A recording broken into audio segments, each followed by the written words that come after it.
the world. Like, people are going to be like, oh my God, what did you say? They can hear us now, by the way. What did you say? Oh, yeah. Oh, yeah, bitch. Oh, yeah. We were just discussing what the most dirty word that you can say in public is, like the one that's going to draw the most consternation. You said genitalia word. Well, yeah, but like I was talking about, you can't like, say cunt, obviously. That's a no-go. Unless you're in like Australia or like Britain. See, I was trying to America. Because like the more you say that shit in the first 10 seconds of your video, the less they monetize. That's why I had that startup screen for like a 30-second window before we even said anything, like, hey, starting soon. That way we're covered. There's no profanity. Very wise indeed. Is there any profanity in the first 30 seconds? No, there's not even any words. Any misinformation in the first 30 seconds? Oh, probably. It says starting soon. I guess soon is relative, so you could interpret that as misinformation. You know what they fucking did, TJ? Did they suck your dick? I wish they did. But YouTube, and they actually reversed this, which was really surprised because YouTube almost never reverses anything on our channel. They actually age restricted our Christmas special. Uh-huh. And they went back on it, dude, that was surprising to me. I was like, finally, YouTube makes it. It's like, what did we even do? My defense was, it was like the weakest defense ever made. I'm like, it's a Christmas special. We covered lame Christmas shows. That was it. What were we, too jolly? I don't know. Yeah, did we get triggered? What the fuck? I forget. Was there like a giant like jizz drinking? No, there was nothing. I don't know. And they actually removed it. I was like, wow, YouTube actually sided with us for once. Like, this feels strange. Like, what happened? Like, we covered like horrible old Christmas specials from like the 70s and the 80s and the 90s and shit. I guess just I was. I'm sorry, I didn't interrupt you. But I think it's like YouTube's Christmas present to us. Like, all right, we'll remove this one little thing. Well, actually, their Christmas present was to drop Deuce on our Christmas episode. I mean, that was really the Christmas present. You know what I mean? And then our New Year's gift, I guess, was for them to clean up the shit that they took on our front lawn. Man, fuck YouTube. Yeah. I love it. Like, I love that the point where like we expect so little of them that if they even just do something that's like halfway right, like, hey, they did the right thing by fixing the wrong thing that they previously did. It's like impressive now. Like, oh wow. Everybody loves Battle Ball Paul, man. I had him on display for a little while back at the old place, but there was really no way for me to. My old studio was so full. Oh, yeah. And in this one, I was able to put myself in the middle of the room, so I can actually have like. Yeah. Yes. That's a nice candle, today, Paul. What scent is that candle? This candle, I can't remember. I think it's like a tea. Ooh, like one of those like green tea. Dude, Paul's like upgrading his set. He's like, I got a candle now. There's like, this is like aromatherapy going on. I'm gonna send Paul like an essential oil diffuser for his birthday. If you're gonna send me something, an essential oil diffuser. Send me a bunch of fucking incense, because that's really my favorite. Send you a bunch of what? Incense. He says incense. Whoa, Paul! I was to say that was kind of weird. What did I say? I don't even want to say it because YouTube's going to accuse me of something, dude. I don't want to say it. I'll be. So, by the way, just to update everybody, on our saga with the misinformation scandal. Yeah, I kept writing to YouTube. I'm like, can you please give us more information? And YouTube just refused to respond to me. So that's where we're at now. Yeah, we've gotten to the point where YouTube just no longer responds to our inquiries. They're just like, they just won't respond. Like they sent us a survey, and that was like their way of saying they were done with it. Like, we will not change our minds. Yeah, like we will not give you more information. We do not care. So it's like we asked them some questions, and then we're like, hey, can we get an answer to these questions? They're like, sure, we're going to look into that. And then like the next thing we knew, they sent us like a fucking like, did we resolve your issue? And like, we're like, no, can you please answer the questions? And then like no response for days. Like, please? Yeah, so it's been like 10 days. I was going to open a new inquiry. I'm just not going to let it go. Like, I don't care. You can do YouTube, but I'm just going to keep endlessly bothering them about it until they actually give me what I want, which is like, give me the information. You're a jerk, Scotty. Why can't you just be nice to YouTube, huh? Dude, if there's anything I learned from movies, just be nice to YouTube. I learned something from The Shawshank Redemption. If you annoy people enough, eventually they'll give you what you want. They'll at least give you an answer and say, yes, we're a bunch of fucking fascist assholes, and yes, there's no good reason for this, and we're still going to do it. Like, okay, fair enough. If that's what you're going to do, then at least just admit what you did.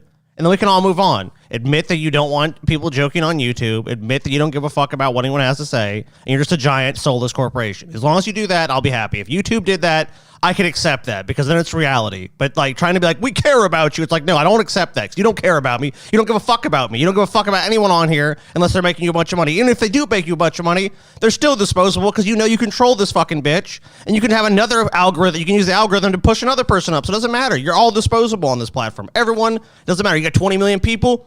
Who gives a fuck? You know who's not disposable on here? Giant companies, because they pay YouTube. They fucking advertise on YouTube, so they're indispensable. But everyone else, you're nothing. They better not try and dispose of me. I'm just letting you know. You're top on the list, motherfucker. You're going. They better not try and dispose of me. Because I will crawl straight up out of the fucking garbage can and haunt them from the fucking dumpster. That's shit awesome. You not, man. I will come back as a filthy hobo and start a new channel and be like, look what YouTube did to my life. That's what the name of the channel will be. I'll show myself eating like week-old fucking tinned beans out of the trash and shit. I have a pet fucking sewer rat with a big sore on it, you know? I'm just like, oh, yes, Mr. Whiskers.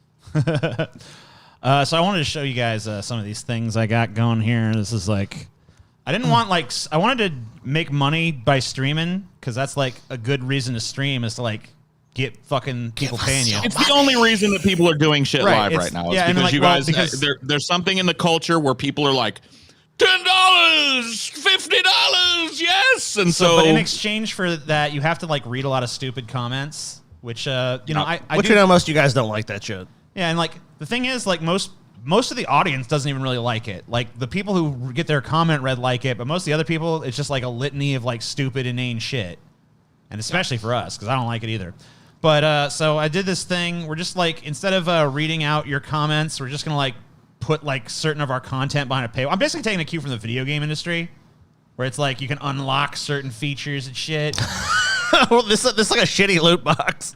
Yeah, it's like a shitty loot box. This is pay to win. Yeah, it's pay to win. Like pay to win. That's what we should call this. Yeah, this is pay. Welcome. So this is the pay to win section. Someone make an intro for it. Thank you. Yeah, thank you kindly. This is donation goals. So I had to split the donations in the super chats into different categories. But so if you make a donation via Streamlabs down there, and that will show up on that donation tracker you see under our fucking name. $50, you get DFF versus Bulgaria, because the Bulgarians, I don't know if you guys know this, but the entire like nation of Bulgaria is pissed at us. What do we even do? Mad. What do we even do? Because we said mean stuff. It was actually you too that was it me? That it was actually me? said no, Scotty that said the thing that I triggered didn't say anything about Bulgaria. You know what, too? Scotty's the one who got us in trouble with YouTube for this misinformation. I didn't do anything. You're a lightning rod for controversy, I don't know why they get so mad at me. Why is everyone so mad at me? I just said some. I didn't say anything about Bulgaria. Because you're a fucking jerk, Scotty. That's why. You said some shit about Bulgaria. I never said anything bad about Bulgaria. You're a jerk ass. Look, if anyone said Bulgaria, disparaged a nation, and I did not disparage a nation. So I love Bulgaria. So for $100, I'm going to force Paul to take a really stupid BuzzFeed quiz. Cool. Man, I hate you. I know. So 200, Banana Monkey will show up, and I'm not fucking falling for it. Okay? I don't know. So at 350, Scotty must battle rap a piece of toast. I don't even know how I'm going to do it, but I'll try. And 500, I'm going to attempt to do 20 sit-ups. Yeah. And if I do it, what happens if I succeed? Nothing. Nothing. You got $500. Something should happen. Something should happen if I succeed. All right, if you succeed, you got $500 if you did 20 sit-ups. If you succeed, TJ, I'll buy you a chocolate shake. All right. Because I mean, like, what better way to counteract that physical activity than 700 calories of ice cream? All right, milk? I'm holding you to that. So that's I'll buy it for you. I don't give a fuck. Dude, there ain't no way TJ's doing That's sit-ups. dude, my money is safe, Paul. Yeah, I mean, we probably won't even make a We probably won't even make the 500 level of that, but whatever, we'll see. I don't want to see no pussy sit-ups out of this, TJ. If we make this goal, I want to see some real. Oh, you're gonna fucking see, yeah, all the way down, authentic, all the way up, genuine, all the way down. sit-ups, my friend. I don't want to see no Howard Bloom sit-ups. You know what I mean? Well, he did the Howard Bloom push-up. He was, I know, but I'm assuming the Howard Bloom sit-up is just convulsing on the ground. Yeah. 1, 2, 3, 4, 5, 6. Dude, I'm so that the documentary filmmaker who caught Howard Bloom doing that, like, set up the right conditions to catch that, is just a scholar. Yeah, scholar. I and a mean, gentleman. fuck, man. You're personal friends with the guy, and you never knew that he did that, TJ. This guy had. Well, he'd always more talked about insight his than you. insane amount of push-ups, and I was like, "There's no fucking way." Yeah, dude. I'm friends with him on Facebook. I'm sure a lot of people are too. But it was just like, okay, he'd be like 1,500 push-ups a day. I'd be like, what the fuck is this guy like? Because like I would look at Howard Bloom, like, why isn't Howard Bloom like fucking guns or Yeah, he something? should be jacked at that rate. He should be a jacked ass motherfucker who's doing 1,500 push-ups, and then I saw that and I was like, oh, he's like flopping around like a dead fish. I got you. Yeah. So the super chat goals, I have less of those because we like obviously we want to incentivize more people to use the donations from Streamlabs than super chats because YouTube gets like 30% of super chats. But for $250, we will be cast into the Shapiro zone, and for $500, Scotty must take a geography quiz because he's always bragging about how smart he is. I'm and fucking shit. smart as fucking Let's shit. see if he actually knows a goddamn fucking thing. Dude, I know all geography except the ones I don't. I don't think Scotty knows fucking shit. That's what I'm saying. Okay, fair enough. This motherfucker's an idiot. Straight up fucking dumb shit. Anyway, Wait, dude, I'm hearing an echo. are you hearing an echo? An echo? Are you playing the show? I'm not playing it. No. Maybe you playing it because I don't hear it. You playing it, ball. You playing it. Mike, is that because that fan's on? Scotty, turn that fucking fan off. I told you to turn that fucking fan off, You Scotty. said nothing to me, motherfucker. Go turn the fucking fan off. It's a definite like 1 second to 2 second delay, and I'm hearing it softly repeating. No one in the chat hears it. That's weird, man. So What did you do? Who That's a hacked my you- shit? That's a you thing, Paul. That's a you thing. Who hacked my shit? Probably, I don't know. Probably fucking Jesus. I just want to tell everyone you got to watch this fucking video here. This huge announcement. This is the last video we posted on our channel. Huge announcement. Must watch. D&D, C for C, reunification, and more. A lot of fucking changes happening in 2022. You got to watch that shit. Watch it. If you have any questions, we're fucking feel free. It's a long video, but you got to watch it because a lot of shit in the video. Oh, yeah. Like Dank D&D, C for C, reunification, Senor Tomat. I mean, look. Even if you don't give a fuck about that, Senor Tomat is in it. I mean, he has graced us with his presence Yeah, like, from how long another has it been? dimension. I'll tell you what. I'll play the Tomat part for you. My Give you a little sweet taste. little Tomatinos. It has been too long. These have been troubling years, have they not? While I was indisposed in realms beyond comprehension. Damn, look at that. Senor Tomat swimming. Twisted paths, growing towards an uncertain future. Yet, in an uncertain world, there is but one thing that you can count on, my Tomatinos. Pessimist productions will never let your bellies grumble for delicious contento. I'm going to leave it there, but I want you guys to go watch the rest. If you haven't watched it, go watch it. That's what I demand of you. This is your homework assignment for today. Go watch that video. It's super fucking important. Yeah, I get sincere in the video. I look at you with my fucking eyes and I show you the full depth and breadth of my hatred for this world and everyone in it. It's a beautiful TJ does moment. his best sincerity impersonation yet in this video. Yeah, I almost fucking come across as having genuine human emotions. Almost genuine. Almost entirely very genuine. close. Very like stunningly close to a fucking approximating human emotion. You wouldn't believe it. Yeah. So speaking of, all right, I gotta pretend that I care about this bitch. Oh, not Betty White! No! No! Betty! God, why? Betty White! No! Please, God, no! Why? I was gonna Betty make a White. joke. I was gonna make a joke about this, but then I realized that could be construed as misinformation by YouTube. Because you hear what a bunch of people said, which is a total conspiracy theory. When no one here believes. No one here believes YouTube. Get YouTube. over it, Scotty. Satirical YouTube. Satirical Get warning. over it, Scotty. Warning. Satirical. Quit living I in really the do. past. I really do got to cut the, everything that we're about to say is bullshit. None of the people that run this podcast know anything. Well, and should take none some of them people on the seriously. internet, not us, YouTube, said that she was killed by the COVID booster. We don't know Which what is we're absurd. talking about. Which is We're absurd. insane. We're insane. We don't know what we're talking about. Disclaimer. That's true. 420 watching, only 85 likes. You guys are so lazy. You can't even like our videos. So fucking lazy, people. I think the fact that there's 420 watching is just a signal that we need to fucking be higher, but whatever. Can you take TJ high? It's really weird. I knew this bitch was going to die. I knew it. I'll tell you No, that. you didn't, man. I'm sorry, this dame. I'm trying This to use bitch. dame. I'm trying to use dame This instead bitch? of bitch. Who are you talking about? I'm a Betty White like that? Did you Yeah. just call my grandma a bitch? Motherfucking punk ass bitch. She really was America's grandma. She was. She was I know. all of our grandmas, and she died the And other you know what day. the great thing about it was? You called her a bitch. But it was like that was just like in the way I call all women bitches because I'm a misogynist. Nah, dude, Yeah, you but can't. You don't have to call Betty Betty White White a is not all bitch. Take women. that shit All right. back, TJ. Broad? Take it back. Can I call her broad? Take it back. No. Can I call her No. dame? A dame. You call her Miss Betty White Miss Betty White. Or Grandma Betty White. I would accept that or as well. Granny or Can I call Grandma. her, can I call her Granny White? Grandma White or Granny White. Yeah. Yeah. All right. That's fine. Okay. So Don't call her bitch. Call my grandma a bitch. Sorry, Jesus. Yeah, Dude, fuck TJ, you, I Bill. will punch you so Gotta hard. fucking earn it. Fucking earn this, Let me tell you bitch. something. I was fucking. So the other day, I was in the kitchen.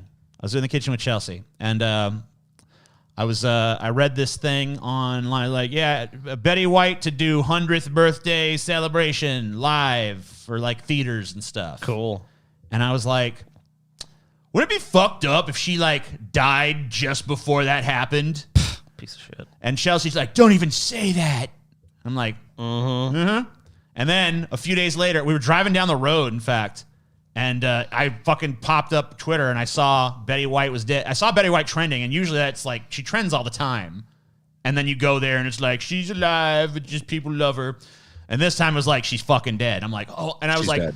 boom, called that shit. And I fucking, Chelsea almost like crashed the car because I was like, boom. And she's like, ah. So I almost killed us, and I killed Betty White. So, Dude, wouldn't that have been Oops. hilarious if you had I mean, not hilarious. I guess it would have been real sad for me, but like hilarious overall. no, I mean hilarious you in the were cosmic killed- sense of like Has me been dying. YouTuber Thomas Kirk, otherwise known as the Amazing Atheist, died in a tragic car accident, apparently upon discovering that Betty White had died at age 99. Let's be honest, Shirley, it wasn't that tragic. Anyway, kinda makes me on to wonder. more important news. My cat took a shit recently, and In fact, It it's kind of makes me wonder about shit. Like is how many deaths are triggered by shocking news? Because I can guarantee you, maybe there's one person that had a heart attack because they were so shocked Betty White died. yeah, at someone least. who fucking popped up. do in you- their take her. I can't take it. Betty White's Like, trending again. Oh, You know, not Betty. she really did seem like she was gonna live forever, though. You know, seemed like she even. I remember Gonna like, live forever. even in recent interviews, she's like, "I'm so thankful, excuse me, for my good health, for like I feel good." Dude, Betty White did not Active fucking. and all She, that dude, shit. she didn't die. She decided. I'm not in the sense you're thinking of. She didn't die like, oh, I'm dead. She's just like 100 special, 100. You know, I'm turning 100. All this shit, dude. She decided to go. TJ. She's like, you know what? Fuck this shit. I'm gone. I will shed this mortal coil. Fare thee well, rotten world. I Dude, who's leave this thee old bat? now. Somebody in the chat said, "Who's this old bat?" You timed out. Timed out.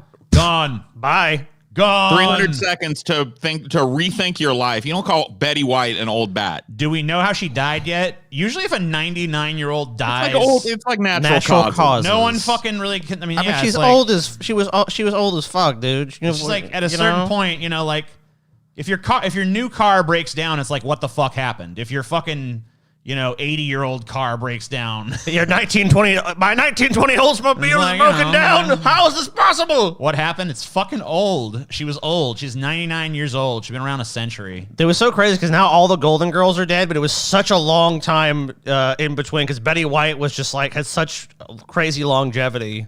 Holy shit, Jude Law is in the chat and he's talking to me. Oh my god. I want to get under more than your skin, Jude. Oh, yeah. Yeah, dude. Paul, sorry to you, man. Come on.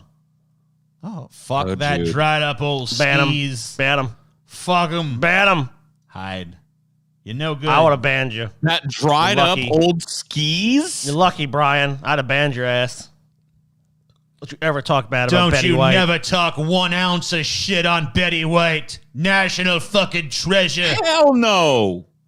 She's helping JFK Jr. and JFK solve the riddle of the And dude, you know what? It's so deep rare. state. Because there's no big scandal that ever came out about Betty White. It wasn't like she was a neo-Nazi or she said some racist shit. It was like, no, she didn't do anything like that. Well, the cool thing about Betty White was like she was your grandma, but she was like not your like judgy grandma. Like she'd bake you cookies and shit, but you didn't have to like worry about like telling her you're gay or something, you know, she'd just be like, "That's nice, sweetie." Yeah, she did an opening. Whatever makes you happy. She loved animals. She did an opening by like the Columbus Zoo, which we at the time we lived really close to. We didn't go to it or anything, but she loved animals. She left a bunch of her money to her animals, I believe, and just animal charities and stuff.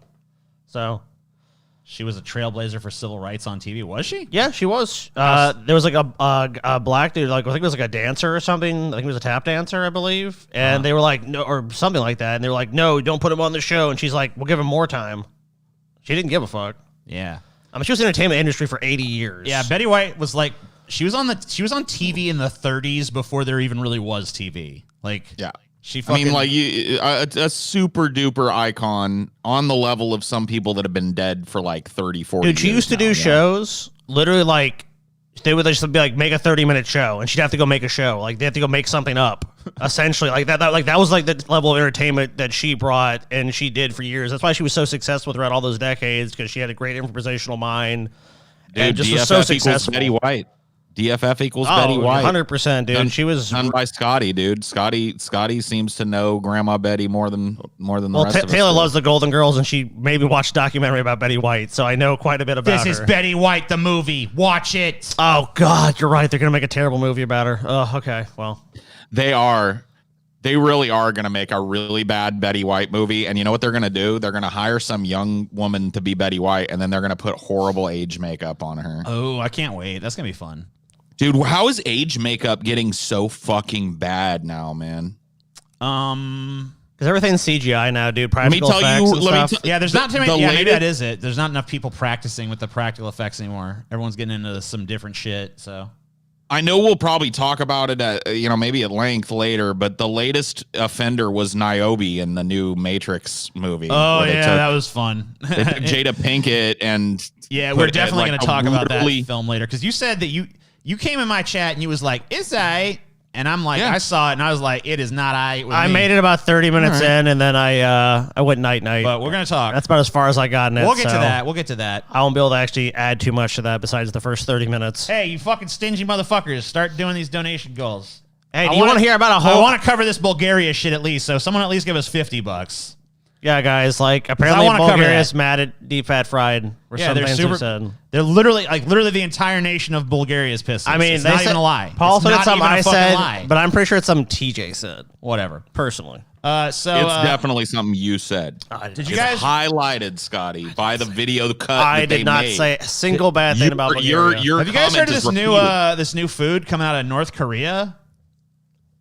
The burrito? Burritos? Burritos. Toast? Burritos? Is it like toast or something? What is it? It's apparently it's a bunch of like ingredients that are kind of like wrapped in a tortilla, like a flour tortilla, and you wrap it up and you eat it. It's actually invented by Kim Jong-il. He invented him in 2011, and it's pretty impressive shit. What a great gift. So a North Korean government mouthpiece has claimed that Kim Jong-il created burritos in 2011. The Rodong Sinmun newspaper said the father of current leader Kim Jong-un invented the wheat wrap and claimed their sales are booming despite a food shortage. The street food also made an appearance in a recent propaganda broadcast saying Kim Jong-un has a meticulous interest in the Mexican dish. A North Korean government mouthpiece has claimed Kim Jong-il created burritos in 2011 and their sales are now boomed.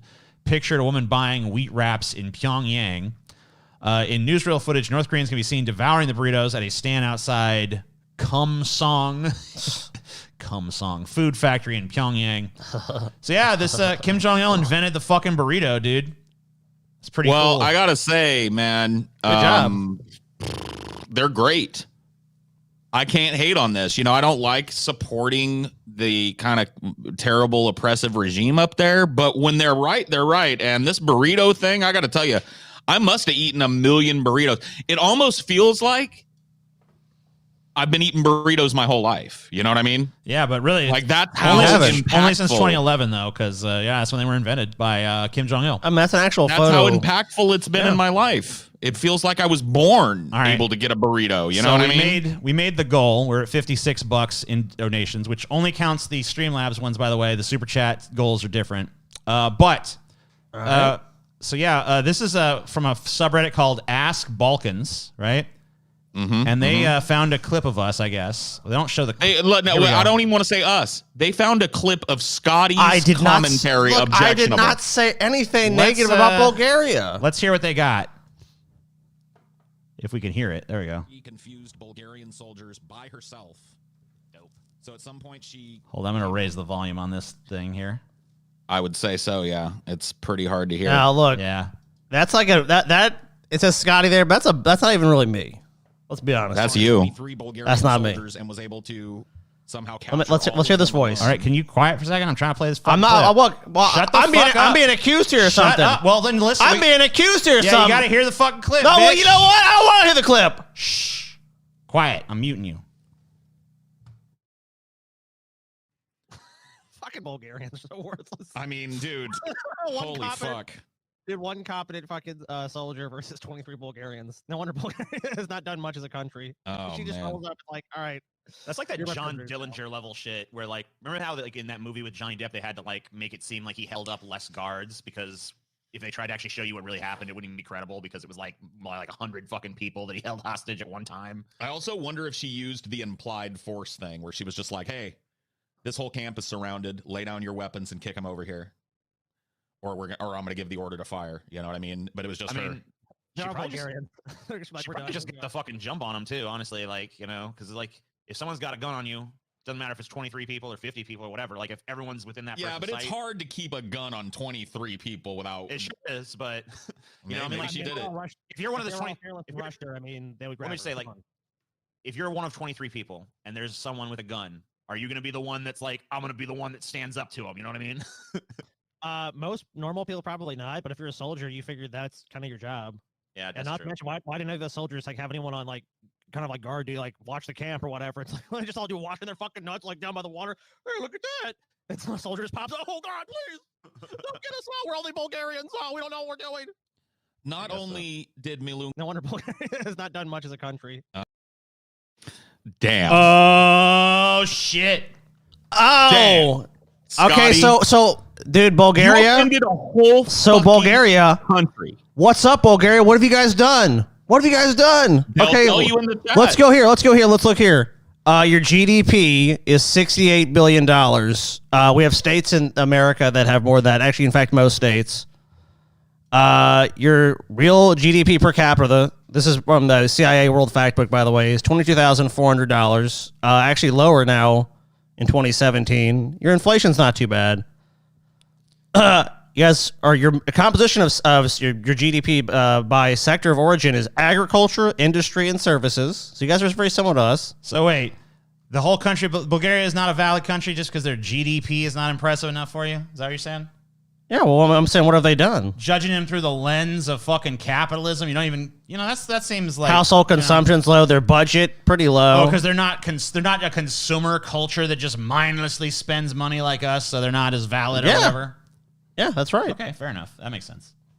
Dude. Unemployment you rate. offended a nation. You offended a nation.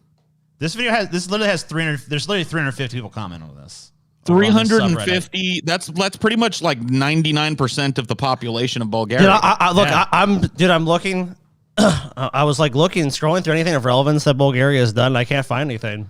I can There feel may be the a grease. couple- Wait, I can feel the grease from my phone, and I'm pretty sure breadcrumbs will follow it if they shake their beards.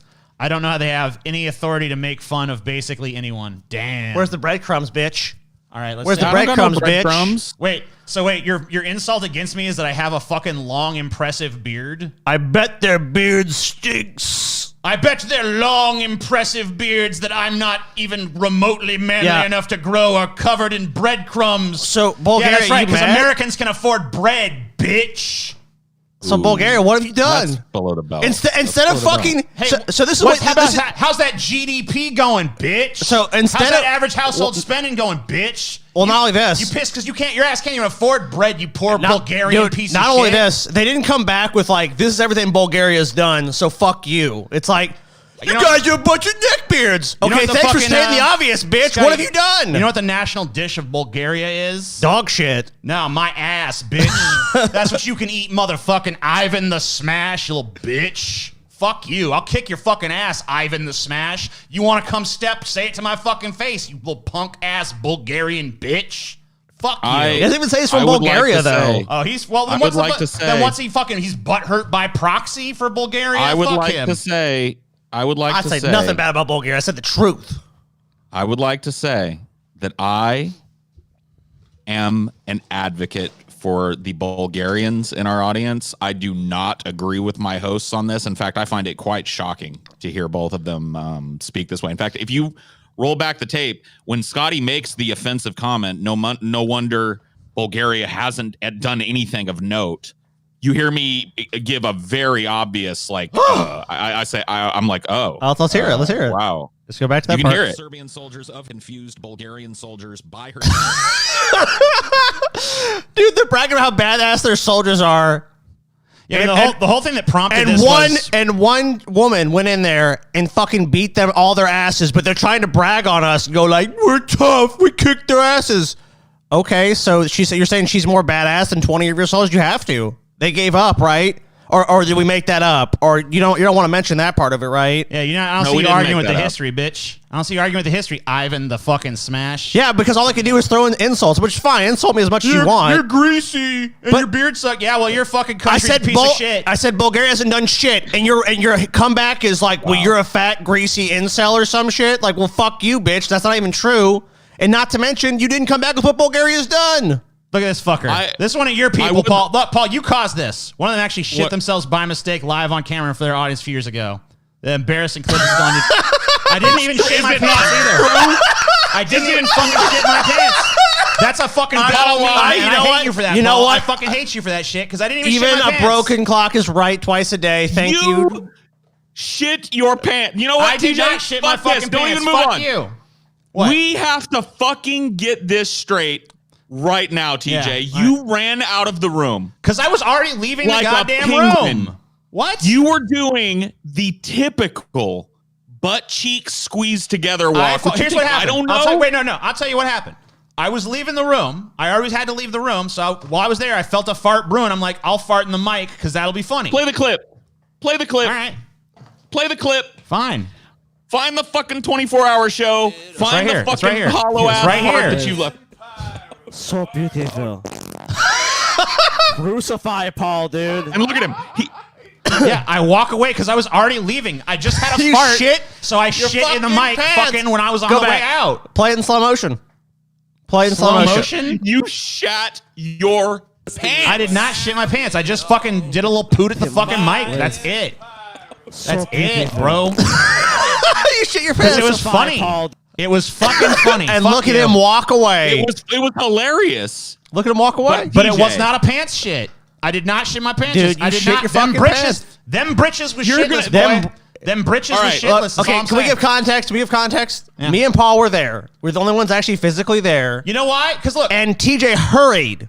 And I mean hurried look, to the bathroom. If I shit my pants in that moment, I would own it. I would fucking show you the I've shitty had pants. enough. I would They have come back. I would have come back with the shitty drawers and put them in the fucking Nah, camera. you But wouldn't have. Yes, I would Oh, have. nice try, TJ. I've done it before. Nice try. I've literally shown skid marks on my underwear before on Skid camera. marks are different. Shitting your pants is one thing. I did not shit my fucking You pants. fucking shit your pants. You're so stupid. And you waddled You're out. so fucking stupid. Dude, Paul, did I TJ do not- waddle I out? do not Did he waddle. waddle out? Hey, I do not Did he waddle. I do not waddle. I do Exactly. not waddle. out But like you a waddled that penguin. day. You No, waddled I that was day. not fucking waddling, bitch.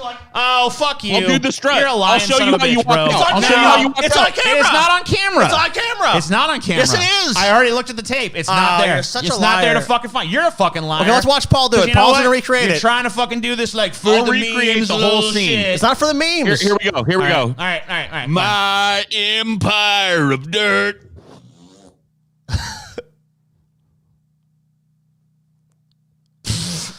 What the fuck Yep, ever, dude? that's exactly No. what happened. No. I was there. No. Me and Paul no. were there. We saw what you Total did. fucking bullshit. We saw what you fucking did. 100% bullshit. No. All right, listen. It's so funny that they could be so arrogant when their own country is so fucked up. Time out. Hold on. Let me time read out. the whole fucking comment. Well, their comment's stupid. I'm gonna read the whole thing All though, right, so then go you can ahead. fucking talk about it. All right. It's so funny they can be so arrogant when their own country is fucked up with no living wage, no universal health care, school shootings all around, etc. It's all on them. So I can't get offended by ignorant people. Okay, so wait, your plan is to just deflect to us like they suck too. It's like that doesn't fucking excuse your exactly. shittiness. What argument have you made for Bulgaria? So you've not said I was wrong. You just said like I can't be offended by people who are so dumb. Then what is your argument for how Bulgaria is great? And you know what? Why can't you do it? If it's so easy, Wait, little bitch. Hold on. We talk about fucking America we talk shit on this country all the fucking time. Yeah, no problem. That's like round the clock we talk shit about this country. So wait, we talk shit about our own country all the time. All the issues you just talked about, we fucking say, but because we insulted Bulgaria, that means we just like defend everything wrong with our own country? You're such a piece of fucking dumb shit. Why are you so butthurt, Bulgaria? Why are you such a little bitch country? Can't take the like slightest little like we made a joke it was like literally like lighthearted ribbing, like, oh, no wonder Bulgaria is such a piece of shit. We literally shit on our fucking country nonstop. Fucking like every fucking bit of news we read is like our country's a piece of shit. Violence is out of control, social unrest, upheaval, fucking country's going to hell. But apparently Bulgaria, according to these motherfuckers, is a utopia. Yeah. Any shit ever talked about Bulgaria is ignorant Americans who don't understand the conditions on the ground in Bulgaria. It is actually a utopia, which is why we've heard several defenses of substance about why Bulgaria is its economy is great, its people are great, its social achievements are great, its science is so great, everything about it is great. We haven't heard anything about what has one person left to comment explaining why Bulgaria is great, and instead of just saying we're a bunch of neckbeards and we suck. Meh, don't care. Seems like a very dumb sense of humor. The type of fair enough. I get it, but it ain't making me laugh, but I get it. Okay. However, you can make the argument that if you replace any Balkan country with Latin America, there would be a shitstorm. Lol. Also, wasn't there an influencer that gave her big brain thoughts that no one should visit Greece because Santorini is not like in the Instagram pictures? People are stupid, so it do be like that sometimes. Yeah, your grammar, you can tell you're from Bulgaria. Me caveman, me dumb Bulgarian, me joke. no talk good. I get joke, but not funny. It's like, okay, fair enough. But what else do you have? Yet again, how are you defending Bulgaria? Faggot joke. Why are you guys so butthurt, Bulgaria? No, I hate this part where he's like, I'm not butthurt about it, but you know, if he said this at a Latin nation, there'd be a shitstorm. It's like, no, there wouldn't. Oh, look, the next one. I'm not even going to bother watching these neckbeards, okay? So you don't even know what you're talking about. I'm not even going to bother learning the context of what I'm talking about. The problem is PC culture is very racist. What? We're racist against Bulgarians? Is that what you're saying? Bulgarians aren't a fucking race. Fuck you. What? But Eastern Europeans have white privilege. We didn't even say anything about that. We said you guys soldiers back in fucking 1890 sucked and got fucking held up. You didn't bother watching us, but you have all these weird preconceptions about what we said. Maybe you should have just watched and like understood the context. And you know the fucked up thing is, even though he said shit that had zero to do with the clip, he still had 58 upvotes from other dumb fuck Bulgarian fucking cavemen living in their fucking Fred Flintstone house with their little fucking bird remote and shit. Ugh. By the way, the poll in chat as to whether you shit your pants is looking pretty bad for you, TJ. Of course, because they're all everyone wants to embrace the pants shit meme because it's funnier. Like if there's one thing, but I'm not gonna let you sully my good name. You did that yourself. I did not sully those riches. You did that yourself. You're a bunch of fucking liars. Your pants. No. If there's one thing that came out of this thread, if there's one thing that came out of this thread, if there's one thing that came out of these ass Balkan thread that was true, is you shit your pants. That's the only truth I've seen today. You have no comeback to that because I was there. I watched I know the telltale penguin waddle after you gamble on a fart and lose. I've done it. TJ, you've lied about this for years. You're telling me I don't know what I see. This is like your donut. I don't know what I smelled. Because if you keep going with that clip, about a minute, like for less than a minute later, the smell hits us. Ugh. Yeah, it was a giant fart. It really wasn't, though. It was a sputtery, wet fart that smelled so bad because you literally shat in the room. I did not shit in the damn room. You're fucking. You did. So you're a liar. You're a Dude, liar. this is like Why did you leave the room right after you pooped? Because I was already on my way out. I just fucking farted in the mic on my way out of the room because I got up. I was like, I have a fart brewing. I should shit in the mic. It'd be funny. And then it was like, I walked out. Freudian slip. I should shit in the mic. Freudian shit in the slip. mic. Everybody heard it. Everybody heard his guilty fucking shitty pants conscience. Dude, this is like the time Whatever, Stevie ate dude. the donuts. Whatever. And everyone knew Stevie ate the donuts. I and didn't fucking whatever. Look, This is like the You're time that you're Scotty just, wrote so 311 deceptive. on the side of the So building. deceptive. how are we deceptive? You did it live, dude. You know this did is? it live. You know this is, Scotty? This is a boulder. This is a Bulgarian couch. Oh. Yeah. Oh, because it's a Bulgarian. Normally, I would say it's uncomfortable because it's a Bulgarian couch. That looks very comfortable. Yeah, it's basically the best you can get. So, I mean, I'll tell you that I read a lot of these comments. The ones that bothered me the most were the ones that just like made assumptions about us. They were like, look at these fat incel losers or whatever. And it's just like, bro, we're all married. I guess we're You know not what I mean? though, because for their narrative, we have to be incels. Yeah. Someone And it's said just like, someone I guess deleted their comment, and then someone else from the USA is like, "Not all of us are this horrible." I don't know. Oh Why my you? God, We got there's some like- little fucking bitch sucking up to Bulgaria. Like, please, really USA cuck over here. Bulgaria. We're sorry. The mean neckbeard said bad things. Mean neckbeard. Boo-hoo. I'll be shocked if some of them could find Bulgaria on the map. Well, you know, you guys, if you get us to $500 in super chats, Scotty will have to take a geography quiz. No, so. I love that. Okay, let's ask them to where individual states in America are. I'm sure the Bulgarians will ace the quiz, right? Yeah, where's Wyoming, Bulgarian? Oh, right here, of course. Yeah, you ain't gonna know Yeah, shit. fuck bitch. you guys. Like, I don't know where Bulgaria is because I don't need to fucking know, bitch. How self-defeating is that? I bet you they couldn't find a map. Why would we need to find Bulgaria on a fucking map? No one here has made one good argument for Bulgaria. It's just been like attacking us. Hey, you want to I attack us? bet they don't Fine. even know how to eat their own shit. It's like, whatever, dude. But Dude, where's I'm your argument for honestly- Bulgaria? That's all I'm asking them for. Give us arguments about why Bulgaria is good. Like, insult us too, but also here's why Bulgaria is actually not that. I'm honestly more disgusted by the fact that there's some fucking like actual American simp Oh God, working around Ask Bulgaria and apologizing for the U.S. Like, what a little pussy, dude. He's the worst person in all of God, this. That guy. Yeah, because at least these motherfuckers got like some national pride. That's just like some little bitch. Like, oh, I'm sorry. Yeah. Yeah, that dude's the Like, worst. like honestly, as I was going through this, like, I'll be honest, like, if I was just looking at us and this was the first thing that had exposed, you know, me to us, I'd probably think we were a bunch of like stinky, which we're not, by and large. You know, we all smell pretty fucking good. Fucking 2/3 of us are not stinky. So I don't even think you're really all that stinky. I mean, I think you get a bad fucking rep for being stinkier Yeah, than I'm you not are. that I mean, bad. yeah, nobody's like, you know, only Chelsea's probably close enough to you, and you've said she likes smelling that. yeah, under she your does. arms She and likes shit. she likes that kind of And shit. so it's like, you know what I Pheromones, mean? man. Like, you're not Pheromones. stinky. And And what Paul, you're a else? meticulous bather, so you fucking take like 2 showers a day sometimes. So you're definitely not. Sometimes, yeah. Yeah, I don't like being dirty, so I try and keep myself smelling good, and you know what? Whatever. Did you find Bulgaria When I on a would map? put, Look, like, I did. You did it?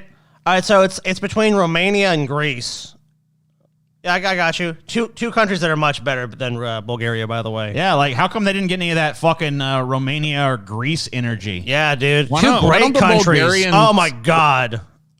Why don't the Bulgarians just cede their territory to one of those better Yeah. countries? Just let Romania, terrific get a little country. bigger. Greece, terrific country. Bulgaria, why don't you just give up, guys? I mean, Romania is look- not all that great, but at least Romania's got like a character to Dude, it. Romania's got like scams and all kinds of crazy shit going on. Look, Romania, great. Greece, great, terrific countries. Bulgaria, they Top just notch. stink, dude. Probably a bunch of sweaty, whatever their equivalent of neckbeards is over there in their huts. You know, probably fucking farming potatoes, whatever the fuck Top they eat. notch fucking countries. I don't know what they eat in Bulgaria because I've never been there and I would never care to go. Well, if you enjoyed this Hold your shit talking wheat muffins. Bulgaria segment, remember that it happened because you guys donated $50 via Streamlabs. We also have some How super chat goals there. So come on, Beautiful. get that money coming in. and if you want to force Money. Paul, next goal is we'll make Paul take a dumb BuzzFeed quiz. We've- torture Paul. We've So- got to have money. No, it's true. We do have to have money. The poll, I think it's probably over now. I mean, people have plenty of time. I just want to let you know. Did TJ shit his pants? 51% yes, Wow. and 49% obviously. This is America for you, TJ. That's not a fair fucking This poll, is man. the And you know what? people- None of those people were there. You guys weren't there. I were was there. The only person We that were was there in those pants at that time was me, and I can attest to the fact. No, we there was were no there. shit in them britches. No, we were there. have That's a lie. Olfactory evidence in our memories of the shit that fell in those pants. And you can't. I'm not gonna relitigate it, TJ. no shit in them But- britches. I remember exactly. No, there TJ, wasn't no shit in them britches. them britches was No, there filled with wasn't no shit shit. in them britches. Oh, them britches was filled. Paul and Scotty are bitches because there weren't You no bitching, shit TJ. in them britches. Stop bitching, TJ, and admit you shit in them britches, boy. Them britches shit was your britches. filled to the brim. Nope. Shit your britches. Nope. Boy, you know what's what? that smell? Hey, you know what? I can't do it this Looks week. like he shit Tell you his what. britches. Tell you what. To prove I didn't shit my britches, and to prove that I wouldn't be embarrassed if I did, next week on this show, I will shit my britches. I will shit my britches live right here. Why on this bother? fucking You've already motherfucker. done it. You've already done I'm it. gonna do it. I'm gonna do it. You Fuck want to go? yeah. Look, you've already done it, Fuck though. you, Scotty. I don't have a shit. You've I already took a already shit done before it. the show, but next week I'm You've I'm already saving my done shit it. for the show. I don't know why you do I'm something you've taking already a done. big fucking shit. Why do what right you've on already fucking done? camera Why- to prove that I don't even fucking give a Why shit. I don't care. do what you've I don't already care, done? Scotty. I don't care. I ain't done it. Why? Yes, you 'Cause have. I ain't done it before. You have done it. It'd be new ground. No, Totally new. no. First time ever. TJ Beating a shit dead his fucking horse, ass. dude. Nah. Shitting my britches again. Nope, Scotty. I'm Scotty, gonna be nope. shitting my britches again. Nope. Scotty, nope, nope, nope, nope, nope. Hey guys, Fuck want you, me to Scotty? prove I'm No. innocent by shitting my britches again? Fuck you, Scotty. You're a piece of You're shit. doing it again. It's a sequel. Thank you. Yes, it is a sequel. Shit, Britches the sequel. Motherfucking goddamn Dude, son of a bitch. it's so sad you're trying to cover up your shitting your britches by shitting your britches again.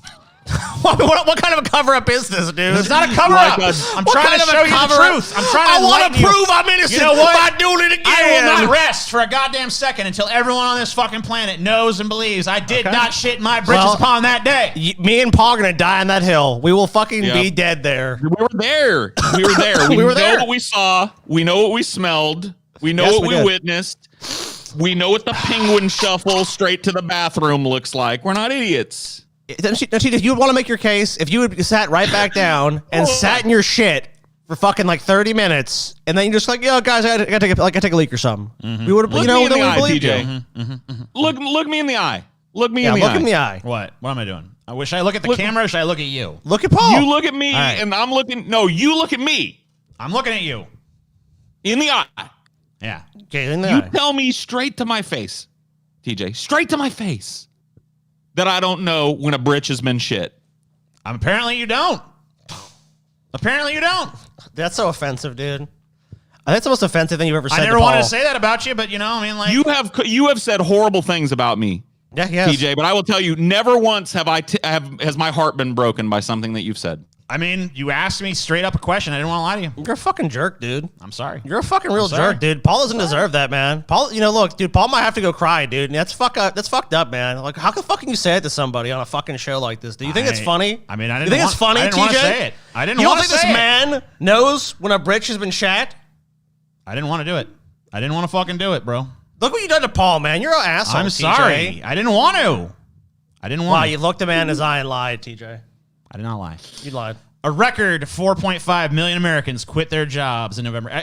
Seems like we've done this story every month for like months now. It's like record-breaking number of Americans quit. Record number. Corporations squeezing their workers for record profits. It's like every month we see more and more people quitting. A record 4.5 million Americans voluntarily left their jobs in November, according to the Bureau of Labor Statistics. This pushed the quit rate to 3%, matching the high from September. Workers were most likely to quit their jobs in the hospitality industry. Oh, Wow. it says number one reason people not believing that other people shit their riches. Crazy. Workers continued to quit their jobs at a historic rate.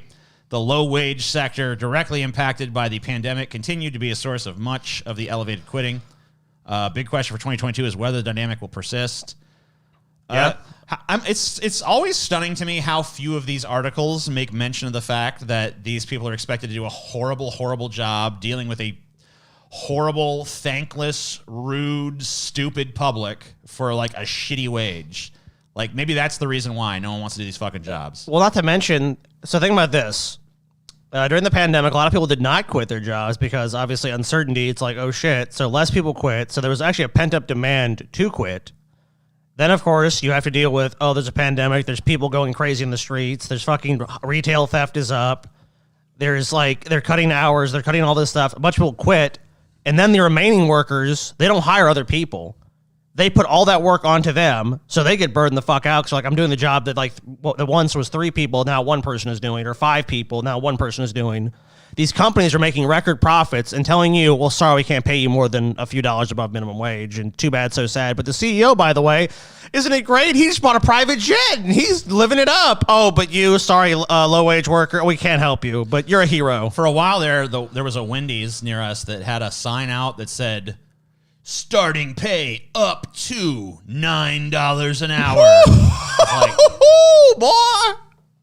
up to? Yeah, that's just fucking ridiculous. And here, I mean, back. I don't know, man. This has one problem, and one thing that I can point to, and that's what Scotty said earlier: the squeezing of the worker. People are becoming less and less likely and willing to do these kind of jobs because what you get at the end of the day isn't enough. I worked this same kind of job my whole fucking life. And the take home was I was able to fucking live a life. I was able to buy a house. I was able to have a car if I needed a new car. I was able to, you know what I mean? I wasn't rich, but I made enough money to get by on and pay my taxes. That's not happening anymore. These entry-level jobs at these fast food places and these warehouse jobs that used to provide at least a wage that somebody could live on don't do that anymore. Nope. That's 20 years ago now. Yep. The new job economy, the gig economy has led to this like basically lowering of benefits and lowering of fucking because they basically turn people into fucking private contractors now. Like now, you're not an employee, you're a contractor. You contract for us. It's like, oh, okay, what? And most people I know that do those sort of things have to work like 3 or 4 of those different, like, I'm doing this, I'm doing this, I'm doing this. Everybody I know who does that kind of job is like, yeah, I do Instacart, and I do Uber, and I do DoorDash, and I do this. And it's like, they got like 50 things they do. You know, dude, they have to.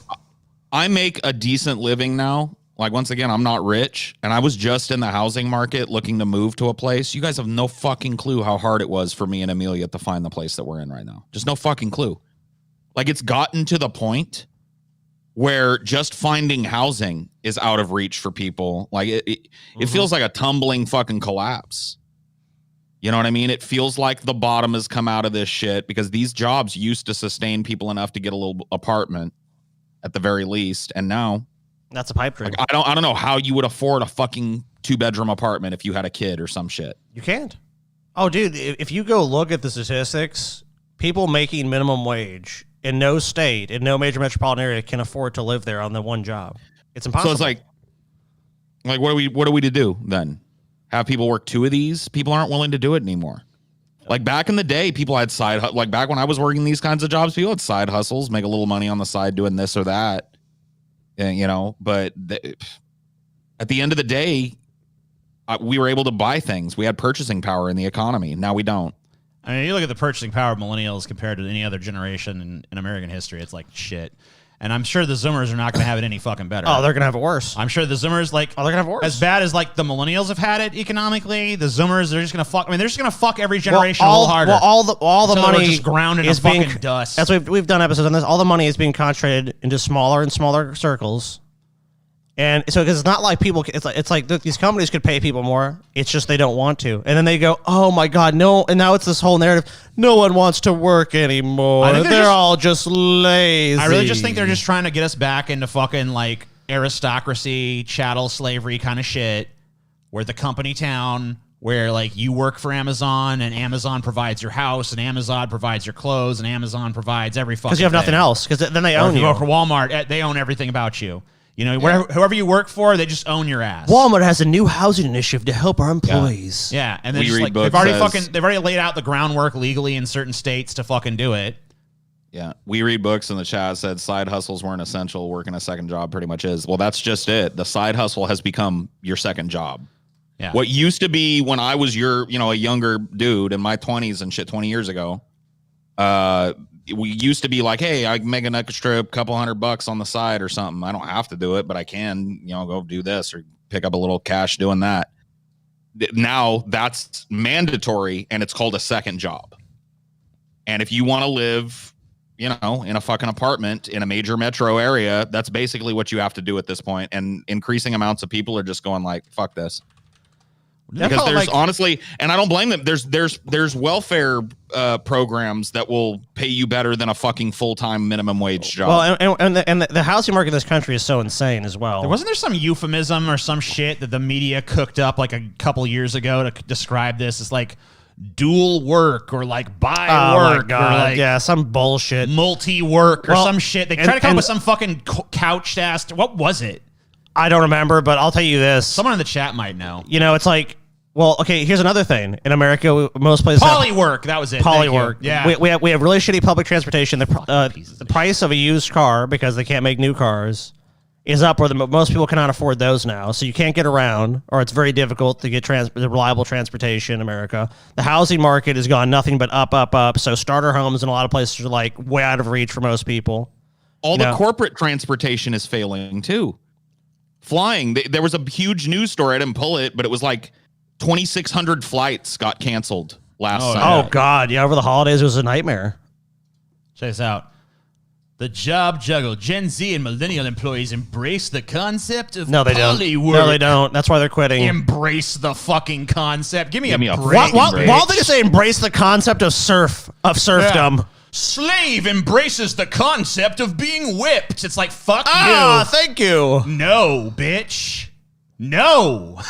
So no one embraced this. No one wants this. But remember, we covered people in the Middle Ages and shit. They had holidays off. They actually had some benefits. Like, it's almost worse now. Like, it's fucking crazy. It's crazy the level of shit that like people are fucking forced into. Even the picture they use. Even the picture that they use defies the fucking headline. This is not somebody who's embraced it. This is a fucking poor octopus. Look, that octopus may have 8 arms, but it ain't got 8 brains. It's not 8 people. I mean, look at that thing. It's got there's only sweat beads coming down. This poor fucking octopus. Look at its face. Being tied down is so pre-pandemic. Take Cassie Williams, a Chicagoan who works as a software engineer. She's also an advisor, investor, mentor, writer, public speaker, and podcast host. Work is something that takes up a huge part of my life, so doing different types of work keeps it more interesting and exciting, she said.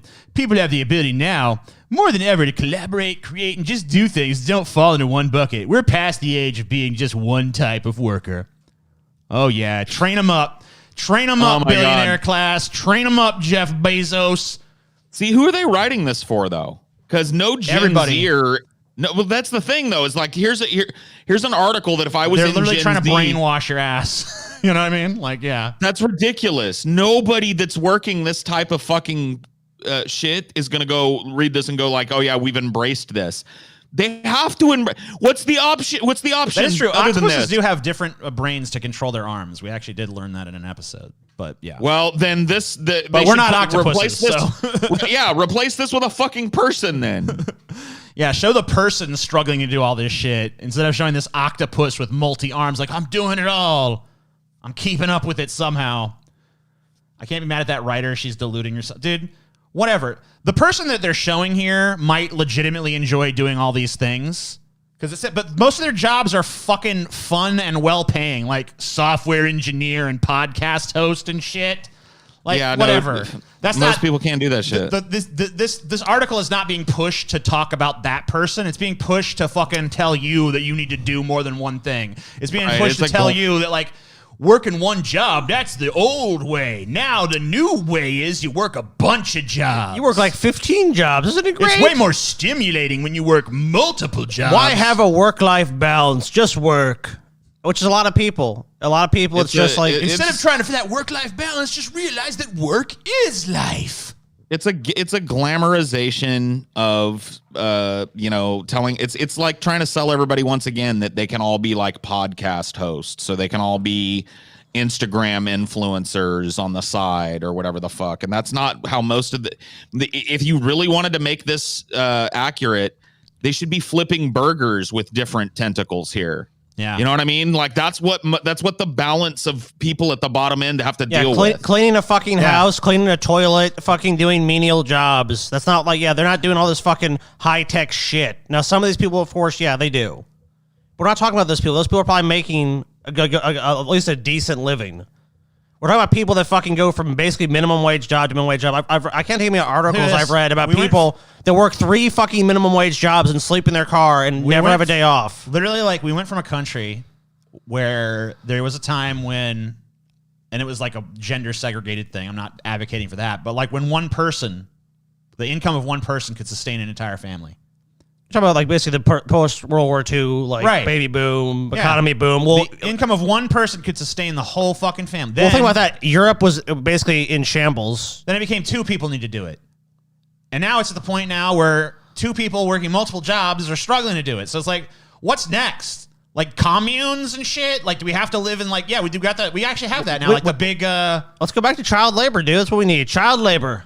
Yeah, it's like every bit of progress that we've made on the labor front is just being fucking erased and I honestly and destroyed and fucking shit on, and we're like going back to serfdom. It's just like happening. I've started to hear billionaires and economist types talk about this more and more. I've started to hear UBI coming out of their mouths. If they're throwing that out, like I saw a little clip of Elon Musk talking about how like robotics is going to necessitate a UBI in the very near future because it's going to be stupid to hire a person and dangerous, honestly, to that person to hire a person to do what a robot can do with very little maintenance and very little cost. And of course. So when you're hearing it out of the mouths of billionaires, and honestly, a lot of people are like, yeah, this is good. I fear this because I know this is going to keep you on the teat. Now, what they've done is they've replaced the need necessarily for you to go do the drudgery, but then they've put you on the teat where you only get drips and drabs and only so much. And there's only so much room in these upper level jobs that are willing to pay you in addition. And so you're going to have so many people beholding to what these people admit is a free market with this free flowing mind that goes up and down at its own whim. So you establish a $2,500 UBI, everybody celebrates, and then fucking 6 months later, it's right back where it was. People are lining up at the bread lines and the fucking homeless shelters because $2,500 doesn't pay rent on a fucking apartment anymore. Mm-hmm. We are about $25 away from Paul being forced to take that dumb BuzzFeed quiz, by the way. Man, via stream. Please make Paul take. Oh, oh my goodness! I'm just gonna keep my mouth shut because I don't want to argue against. Oh my! I'm looking at the quiz. Oh, please let it happen. Yeah, this one.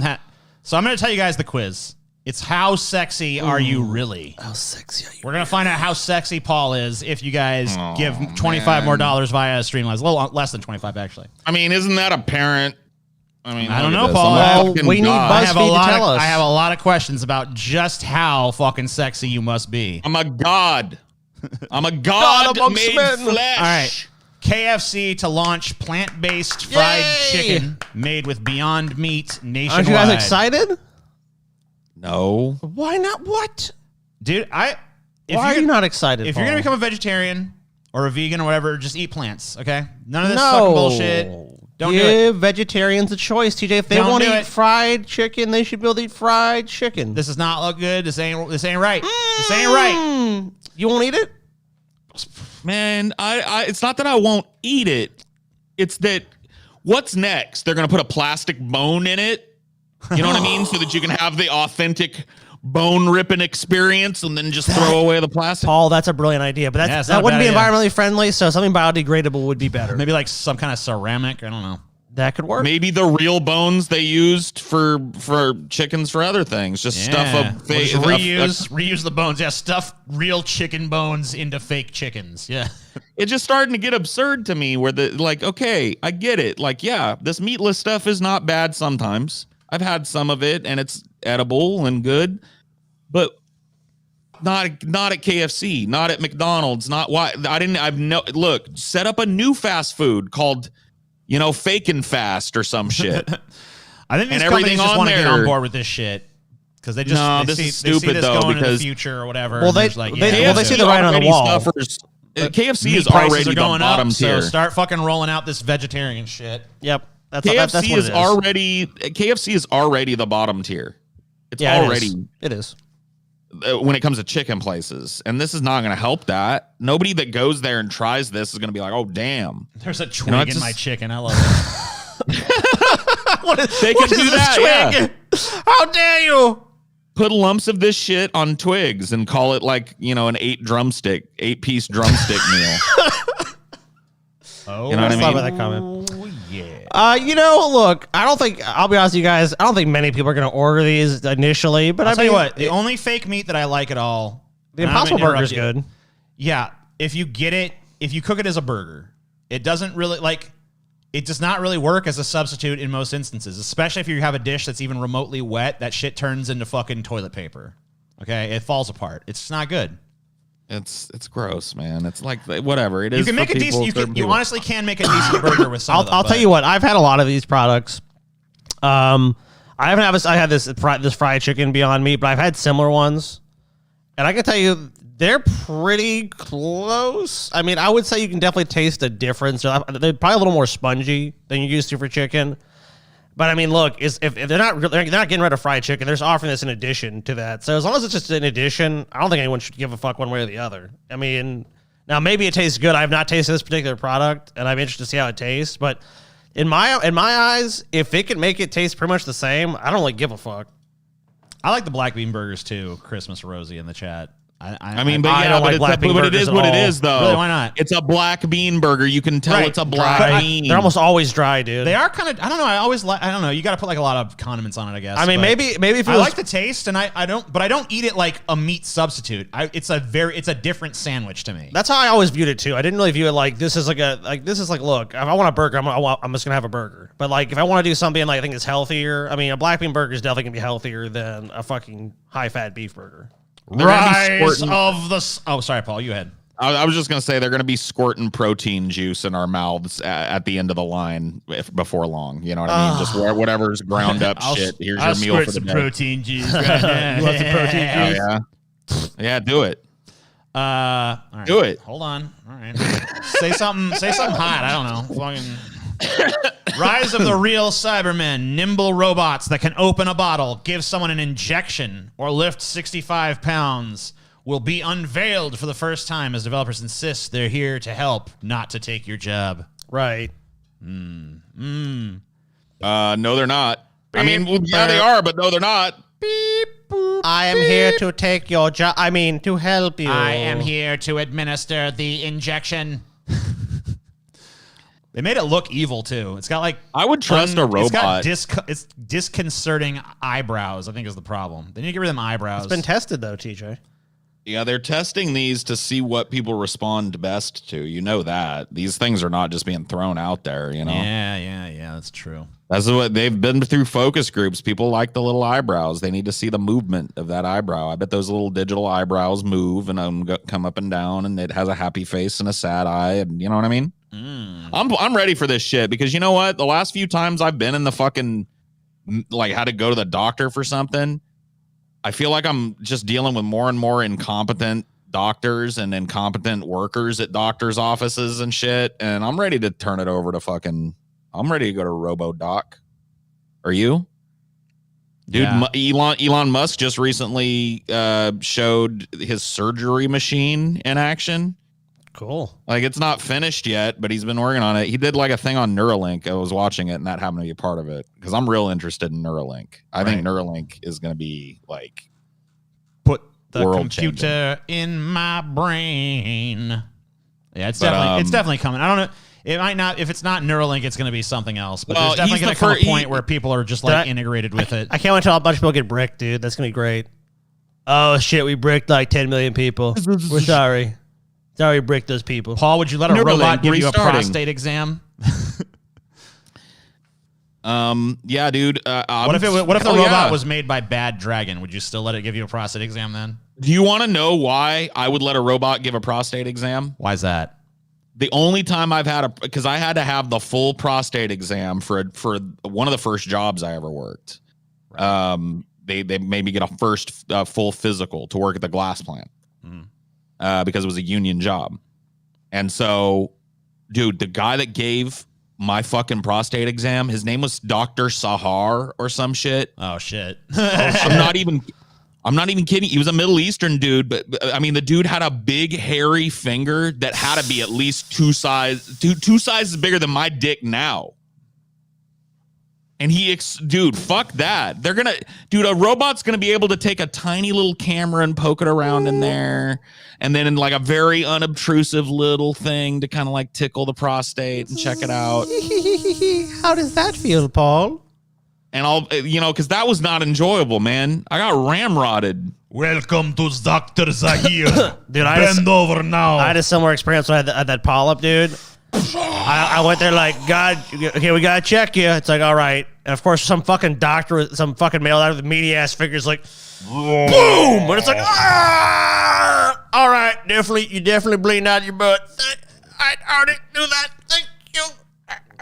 Hey there, son. Man. I'm Dr. Hamfingers. Yeah, there were all Give you your kinds- prostate exam. I'm Dr. Hamfist. Better All about to get you kinds of- fisted, boy.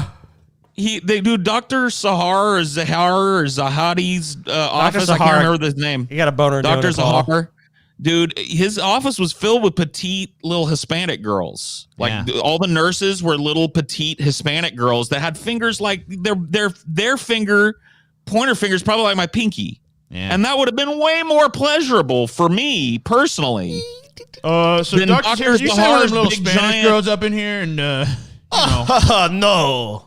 Bend over, What Paul. a giant finger. Yeah, one at the front desk. I don't know. His hands, dude, his hands look like Andre the Giant's hands, dude. I'm not even joking. You find a picture of Andre Yeah, the I'll do Giant's it. hand I'll do against it. a fucking another human Paul, being, just so people can visualize. Oh my God, Andre the Giant giving a fucking prostate exam. Ugh. Dude, he did. He fucking railroaded me with Oh that my fucking God. thing, man. Here, I got you. I got you covered, Paul. Here you go. Look Yeah. at his hand on someone's face, dude. Look at that At shit. least, dude. At the very least, Dr. Zahar had a finger that big. It was a Let me ask you this question, Paul. His finger are you grew sh- 3 sizes let me ask larger you this, that Paul. day. Are you sure it was his finger? wait a minute. Now, Paul, Nobody's ever bend asked me over, that before. close your eyes, and wait for a big surprise. So for this procedure, you must be blindfolded. That must be... If you might feel me doing, some thrusting in there, that's just to stimulate the prostate to see how it reacts. it may different feel like scenarios. it is going in and out of you for No. about 15 minutes. Let me shoot some lubricating gel in there. Oh, Yeah, yes. because here's the problem. I've never been fucked in the butt, but I have assessed your prostate. it was very clinical. It very much felt like being probed and not thrusted Yeah, into. just like- You know what I mean? I think I would have noticed if he over. started riding me like a fucking bronco or some shit. You know, Come here, Paul. This is for your own good. it was very probing, but it was very unpleasant because he poked. You know, he got in there and he poked real hard up into the. Oh, you know, you have to I know grill you're finger up. pain. No, I know your pain. Yeah, it's not fun. It's very clinical too. Yeah, like you're right. It's like, all right, Submit to the examination.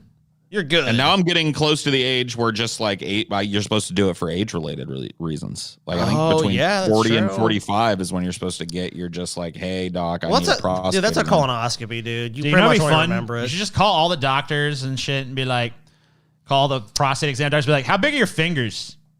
No, not big enough. Click. I'm just gonna find. Yeah.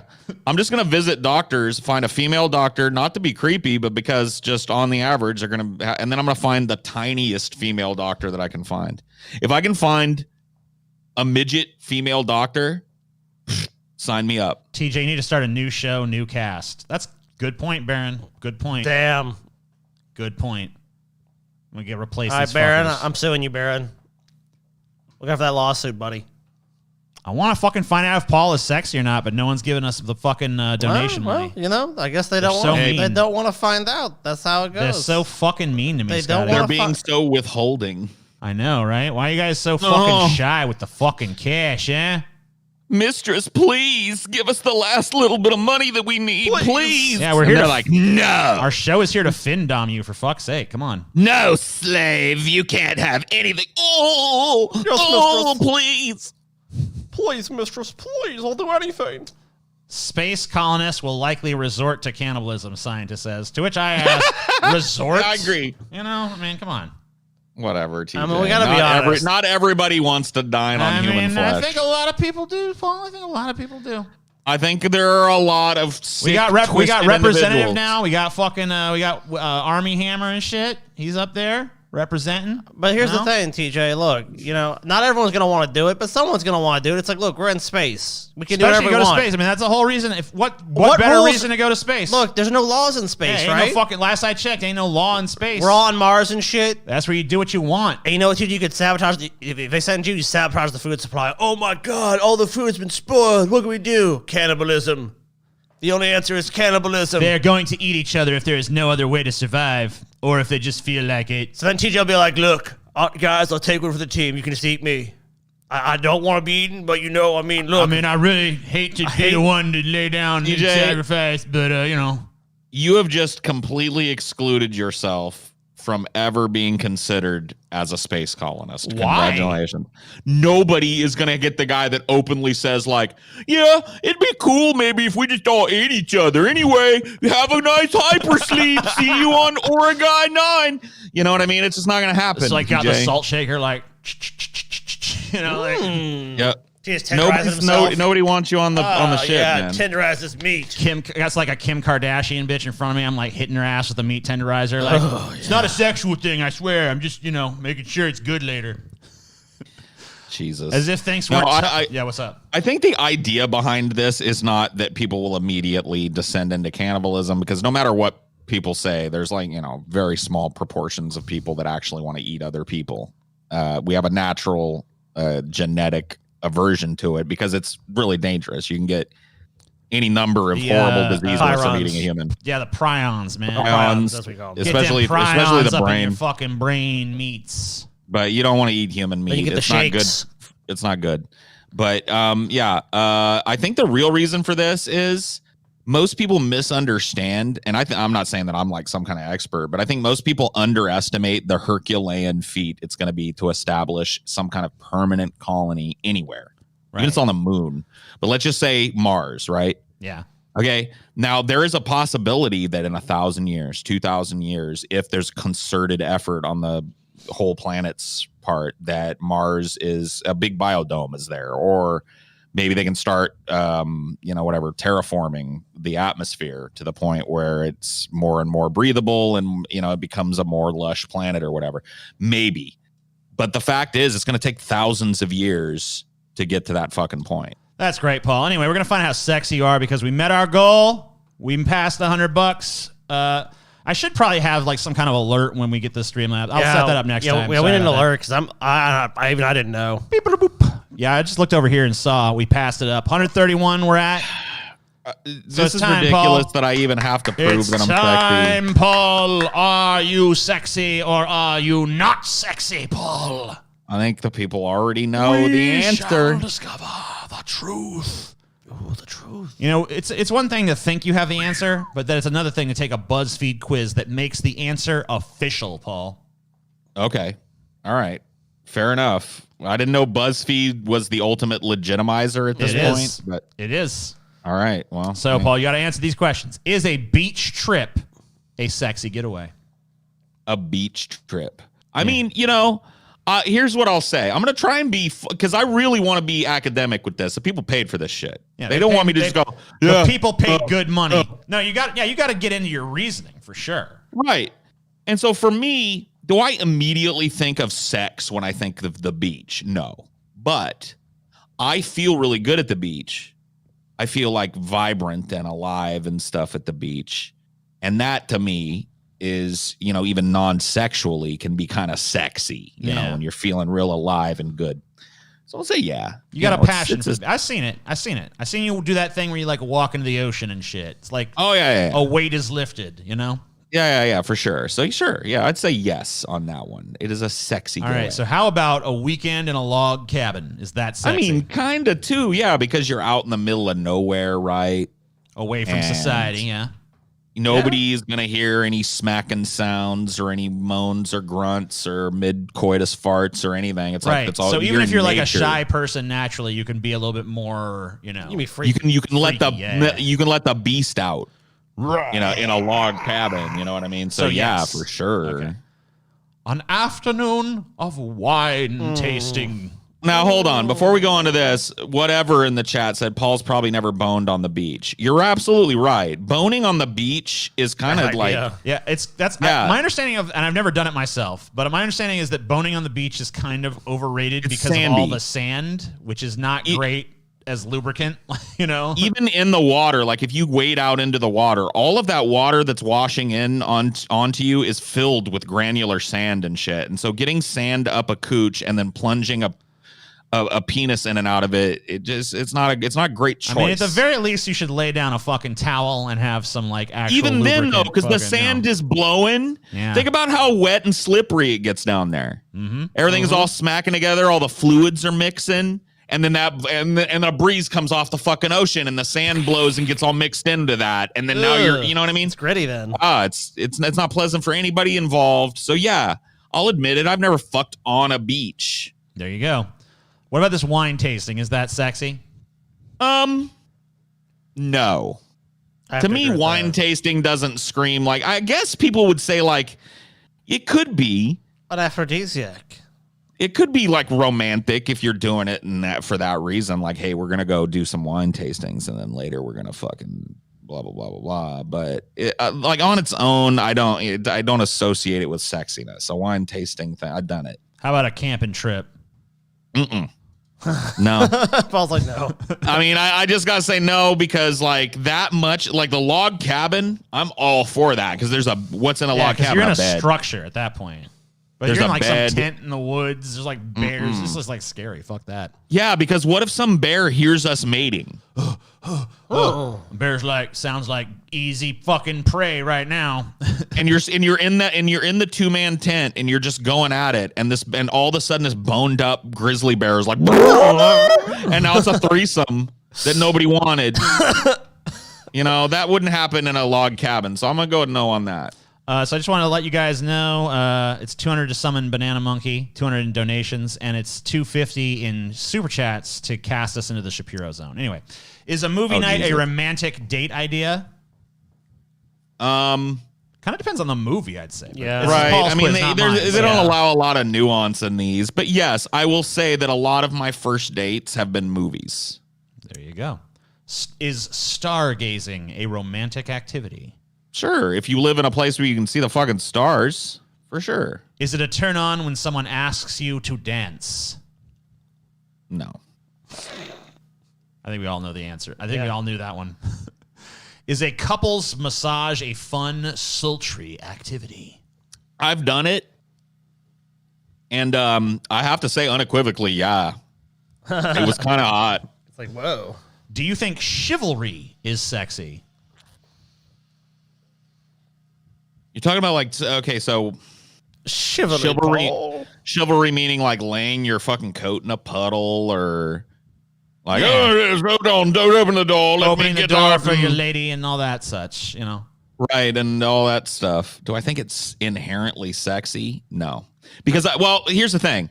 I think chivalry is sexy in the same way that dismissiveness is sexy. So I guess yes. Okay. Do you like it when someone opens the door for you? No. This is obviously made for a woman with traditionally feminine expectations. No. No. This is not gendered in any way, sir. This is not a gendered quiz, Paul. This is for everybody. I'm going to start cheating it. Is it sexy when someone orders for you at a restaurant? Ooh. Is it sexy? Paul will have the foie gras. Yeah, I don't think it's ever happened to me. I don't think it's ever happened to me, but I will say that if I was on a date and somebody was like, and he'll be having blah, blah, blah, my cock would be fucking at attention.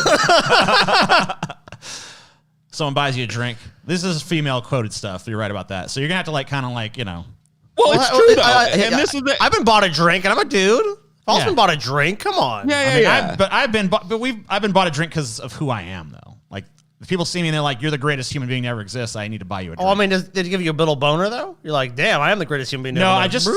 I feel too entitled to that shit for it to really do much for me. I'm just like, damn It right, you will, depends. bitch. Well, It you know, me depends. and Paul. Because here's me and the Paul do it thing. differently then. Going to like a meetup and somebody going, "Hey, I brought you a drink, Paul." That's not sexy. No, I Even though agree with that. it's the same thing that's been mentioned here. Now, me looking down the bar. There is no moral. And there's no moral or ethical dimension to whether or not you're willing to sponsor Rage Shadow Legends. Okay, it's not a question of fucking ethics. All right, fuck you, Allied Atheist Alliance. You could say it's lame because it is, but it's not like a whatever. moral barometer. So fuck you. Anyway, sorry, Don't Paul. let him waste your fucking. Don't let time. a fool steal your cool. This show whatever. is brought to you by Rage Shadow Legends. Yeah, we might need them as a sponsor later. So fuck a fun you. interactive game that is. I don't know. I don't know what the fuck else. I'm to gonna say. go with no on this one because it's just there's too many like ways that people can buy you a drink that aren't inherently sexy. Is chocolate an No. aphrodisiac? Oh, it's just delicious. It's just it's How just about tasty. oysters Ugh, No. gross. or fruit? No, Is wine a sexy beverage? I mean, okay. Let me think in my mind. If I came home and the first thing I heard was the pop of a bottle of wine, and then I went and, my wife was pouring me a glass of wine naked in the kitchen, that would be a sexy ass beverage. Yeah. Right? Yeah. But if I'm sitting at fucking Applebee's and I go like, what kind of wine do you got here? What's on your wine list? You know what We I have mean? dog That's shit not- and dog piss. What will you take, sir? It's not all that sexy. So this is another one where I feel I have to just say yes based on the fact that I don't want to be called an unsexy hog at the end of this, Is champagne Oh, even no. sexier? The French champagne. Champagne is just more expensiver. Is red a sexy color? Oh, red. Ooh, God. Lady in red. Yeah. When a chick, okay, think about it. Yeah. Especially on a woman. If a woman is wearing like a fire engine red dress and or is doing the real super red lips, that shit is sexy, dude. Oh, yeah. The lights are on, just like those chicks from that 80s video. Oh, yeah. Or the woman in red from The Matrix. How about purple? Purple is kind of a bruise color, so nah. I know TJ would have been like, okay, yes. Oh, my goodness. Hey, well, I'm not the one taking Yeah, it. he's not taking it, though. I know, right? Does silk make you feel sexy? Ooh, silk. I'm trying to think if I've ever. You know what I know about silk? What's that? This is kind of fucked up. I don't even want to say it. I had a teacher, Uh-huh. and there was a meme going around about this teacher. Yeah. There was a meme going about this teacher that her pussy stank. But she always wore this silk scarf, and I didn't find out until I'd been in the school in her classes and shit for 2 years in high school that silk, especially if it's old, it has a very distinct fishy odor. Ah. So that's all I know about silk. I've never had a pair. Have you guys ever had silk sheets? No. No. So have you Had ever satin owned sheets. a piece of actual silk that you wore or had it on or anything? I don't think No. so. I know my dad used to wear a bunch of silk shirts. Yeah, he did. But I never did. So. I never remember them Yeah. smelling bad or anything, though, so. Yeah, well, he probably never kept anything long enough for it to start smelling bad. Paul draped in a sexy silk robe gets me hot. Whoa. That does sound sexy. I mean, it's like a very lightweight fabric, so I feel like it's kind of airy. So it's very you know? wispy, like Yeah. it's like barely on you, and you feel very nude standing there. Yeah, it's almost Oh. like you're clothed, but you kind of have a feeling of nakedness. Hold on, let me check something. That's definitely the beginnings of an erection. Let's go ahead and say yes. All right. How about lace? Lace. Oh. Lace.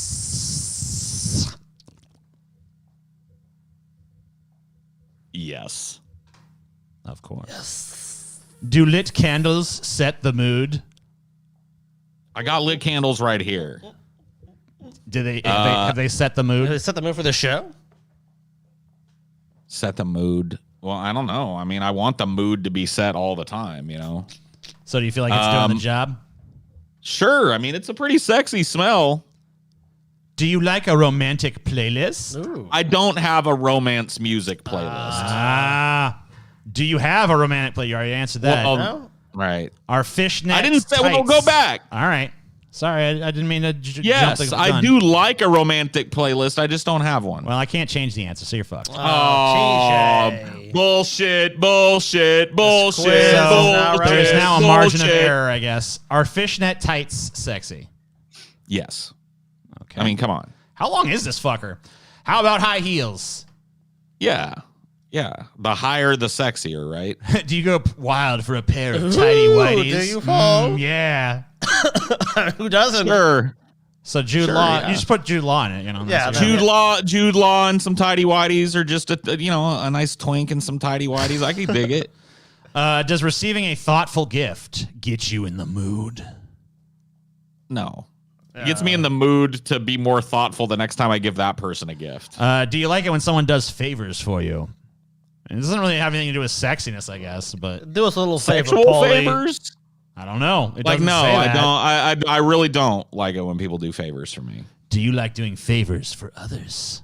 I'm selective, but yeah, sure. When I do it, I do it with. Do you genuine like care. receiving compliments, Paul?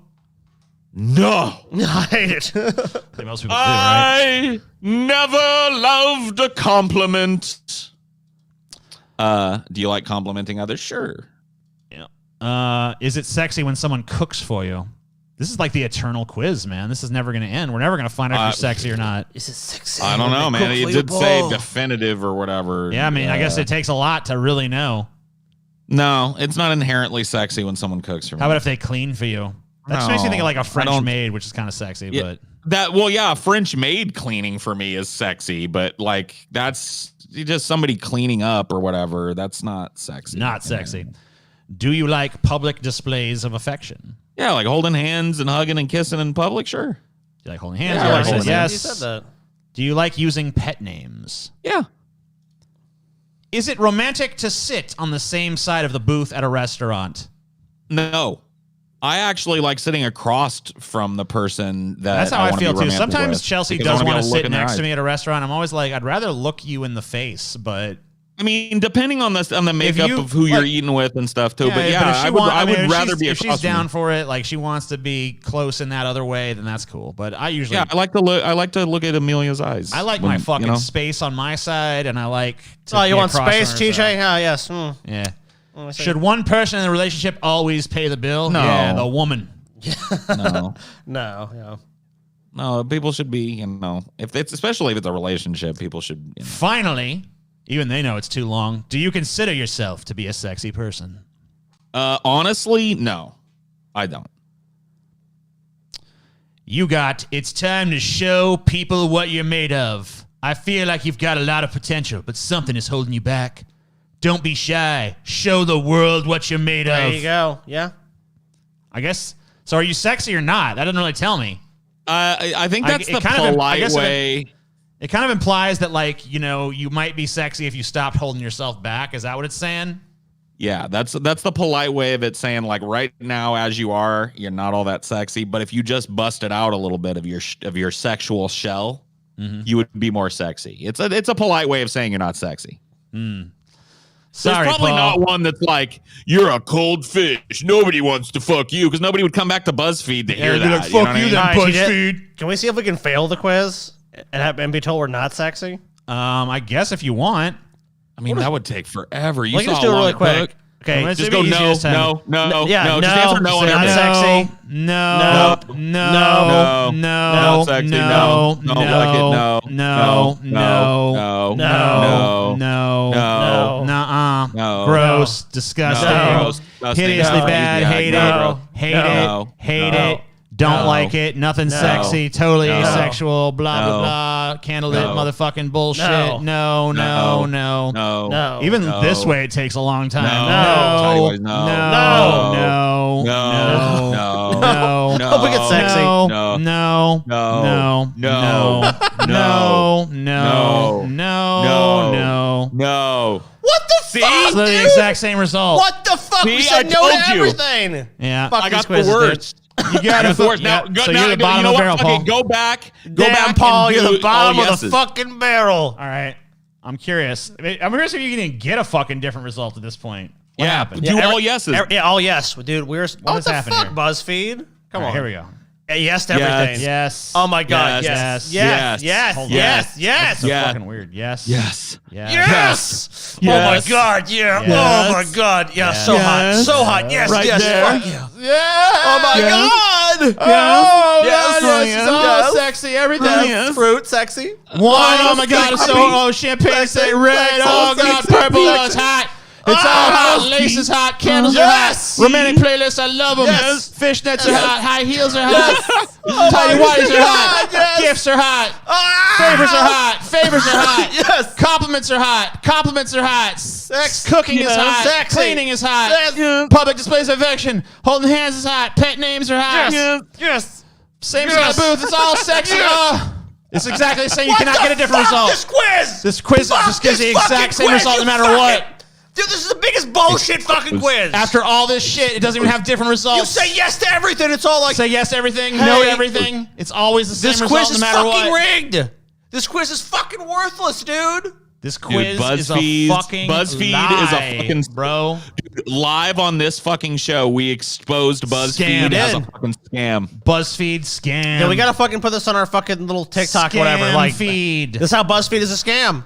We just Scam proved it. We answered yes to feed. everything, and it still was like, Oh maybe. my god. I think that's the first thing I'm going to put in our title right here. BuzzFeed exposed as scam. Yeah, it is. I mean, they are. They're fully exposed now. Nobody can make an excuse for that. What if you answer all yeses, you should be the sexiest being in the known universe, and all no's, you should be a total troglodyte, and every answer is the same, dude. You get the same answer at the end. What a bunch of bullshit. Doesn't matter What one a little bunch bit. of bullshit.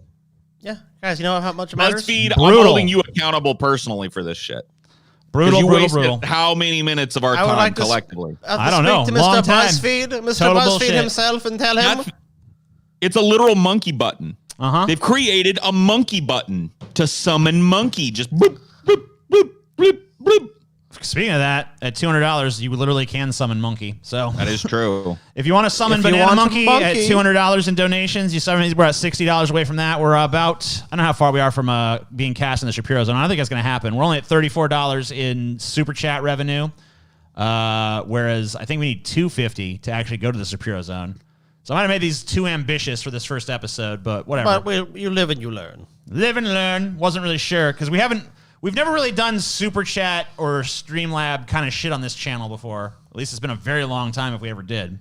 But you're only about $60 away in Streamlab donations from seeing Banana Monkey come here and try to scam me. But you know what? I literally made him a perk, so there's no fucking way he can because I'm fucking 100% prepared for any bullshit he might say.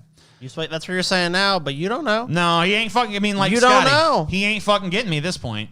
He ain't fucking getting me. Dude, Banana Monkey is smart, dude. That's what you say, man, but he's gotten you every fucking time. Not DJ. this time. Every Not time. today. All right. He's out of tricks. There's no Dude, more fucking you know- tricks in his bag. You know when you okay? get tricked the most, TJ, is when you think you can't be tricked, dude. Yeah, well, I'm Keep fucking. your guard up, TJ. It's But you know 100% what? But up. don't think you can't be fooled, man. Because no matter what, here's what I've just decided. No matter what he says, I am not sending him fucking banana. Okay.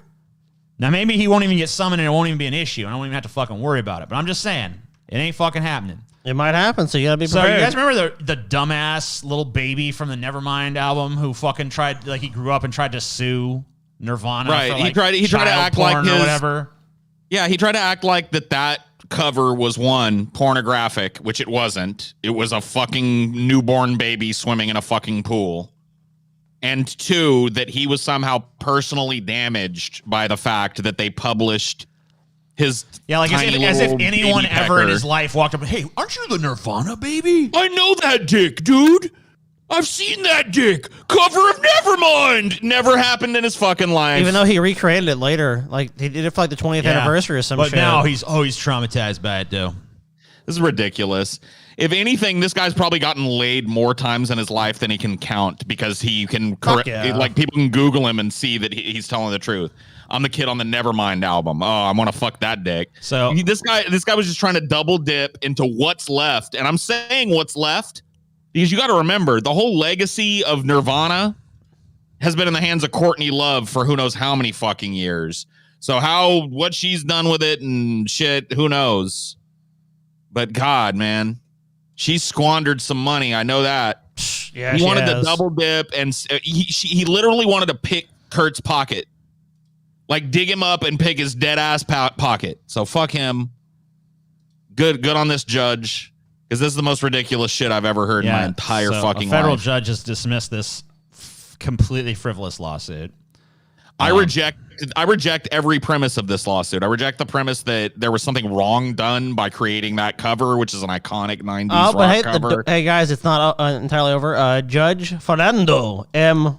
Olaguin on Monday granted a motion to dismiss the suit from the defendants, who include surviving Nirvana members Dave Grohl and Chris Novoselic, and the estate of Kurt Cobain, but left the door open for the plaintiff, Spencer Eldon, to refile an amended version.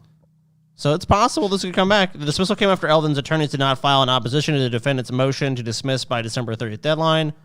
The attorneys declined comment Tuesday. So my sneaking suspicion is that this dies here. yeah, this was a publicity stunt because he didn't even file I think that a motion that was needed to file. I think when he did this, he did not expect the amount of backlash that happened for some reason. I think that's maybe dude, even if it's tangentially, there is no way you're gonna sully Kurt Cobain's name at this point. He's achieved that, like, you like him or not, he's achieved legendary status. Oh yeah, and there are always gonna be an army of people that are gonna go like, dude, why would you piss on this dude's grave? Fuck you. Fuck yeah. They're going to be right there waiting to attack. And this is an obvious, like, if this was some kind of credible claim, it'd be one thing. It might split that community. But this, like, I was the baby on the Nevermind cover and it ruined my life. Fuck you. I wish I could go back in time and be the baby on the Nevermind cover. Who wouldn't? I don't care if my little baby dick was out there. It's like, let me do it, dude.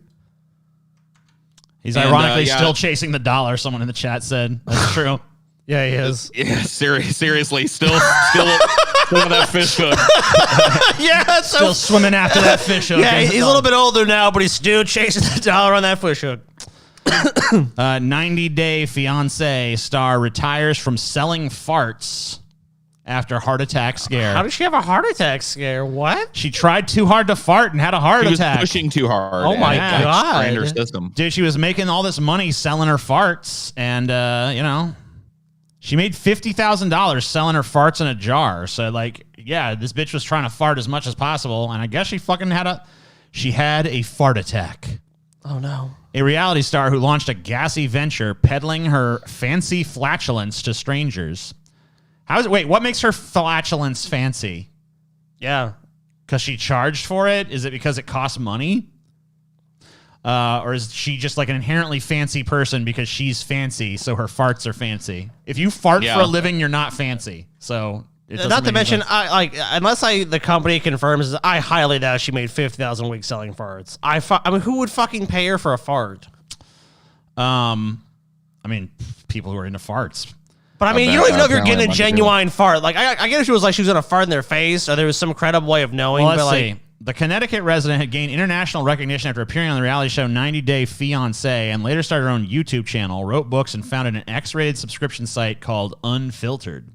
She then really made waves with her olfactory business by capturing her emissions in jars and selling them because she thought it'd be a hilarious publicity move that would get a lot of people's attention.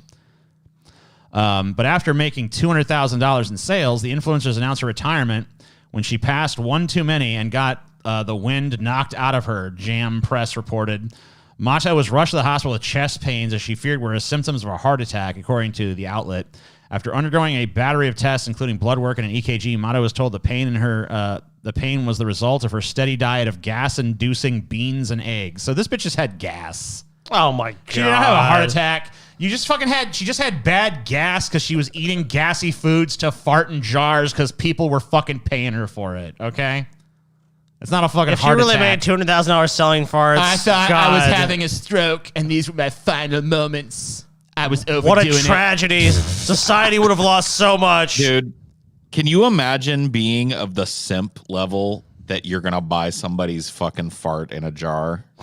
I'll buy your fart in a jar.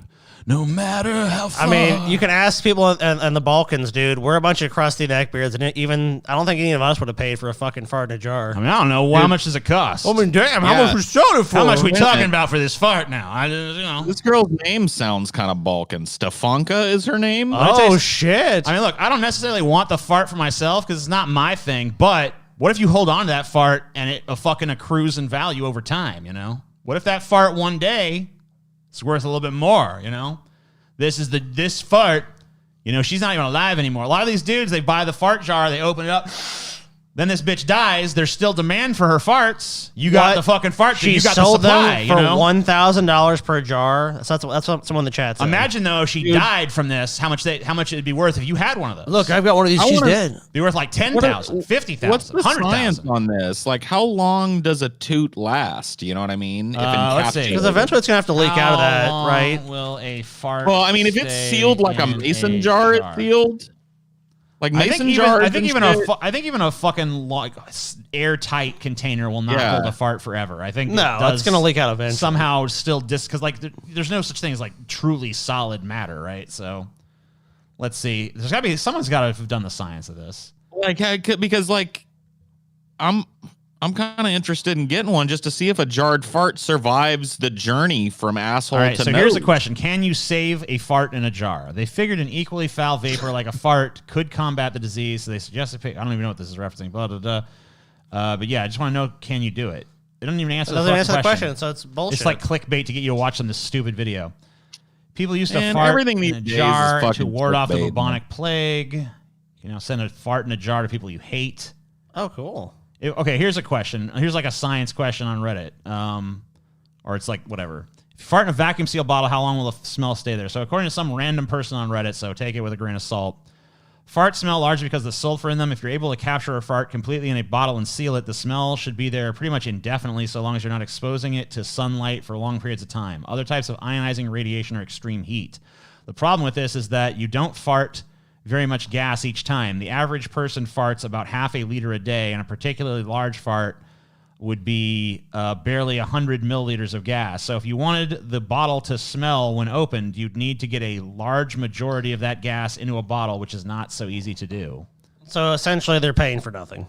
And then someone Right, they're asked, getting doesn't like- sulfur it have a looks like- half-life? And then someone said, sulfur as a chemical element doesn't have a half-life. Atoms tend to be stable and can't break down. Well, radioactive ones can, but that doesn't apply to sulfur. However, the smelly molecules are not just sulfur, but sulfur compounds, H25, MM, DMS, DMDS, DMTS. With my kind of lacking understanding of chemistry, I would predict that they could react with water and oxygen to form sulfuric acid, which is an odorless substance, but the chemist may be more clear here. So it doesn't look like we have like a legitimate scientific authority on this matter, but Do we need to go to like some the speculation. We need to go to the leading scientist in the world to get this question. Who's the answered. leading fart in a jar scientist? Like, who? What fucking purview of science would that fall? And that's under? making a lot of assumptions. That's like saying she's basically farting perfectly into this vacuum. Like, if she doesn't get right onto that bottle, and like a lot of it's probably just going and just going out and dissipating, dude. So you're probably getting barely any actual fart in that jar. Someone said Joe Rogan. I don't think Joe Rogan's going to be available. He's pretty busy. The self-proclaimed fartrepreneur, which I just wanted to read that word, has squeezed out about up to 50 jars worth of farts a week to keep up with demand, and even added protein shakes to her diet to make them more pungent. Gross. There you go. Man, dude. Here's $1,000 fart. What is in the jars? There's like something in there. Is it like a piece of looks cloth like to like little, help trap the smell more? What is it? It looks like a couple of little like potpourri rose petals in there. She probably throws that in there to make it fancy or whatever. Oh, it's like a And then- fancy My fart. fancy Yeah. fart. And then she farts I find that my in the farts jar. pair well with rose petals. My farts smell good, like roses. My farts smell like roses. Oh yes, queen. Oh, Wait, it's gonna what? cost you like $100. What is this? Hold to buy on. my fart. Newborn baby found abandoned in plain bathroom after alleged in-flight birth. That's a What the what? fuck, dude? How do you even pull that off?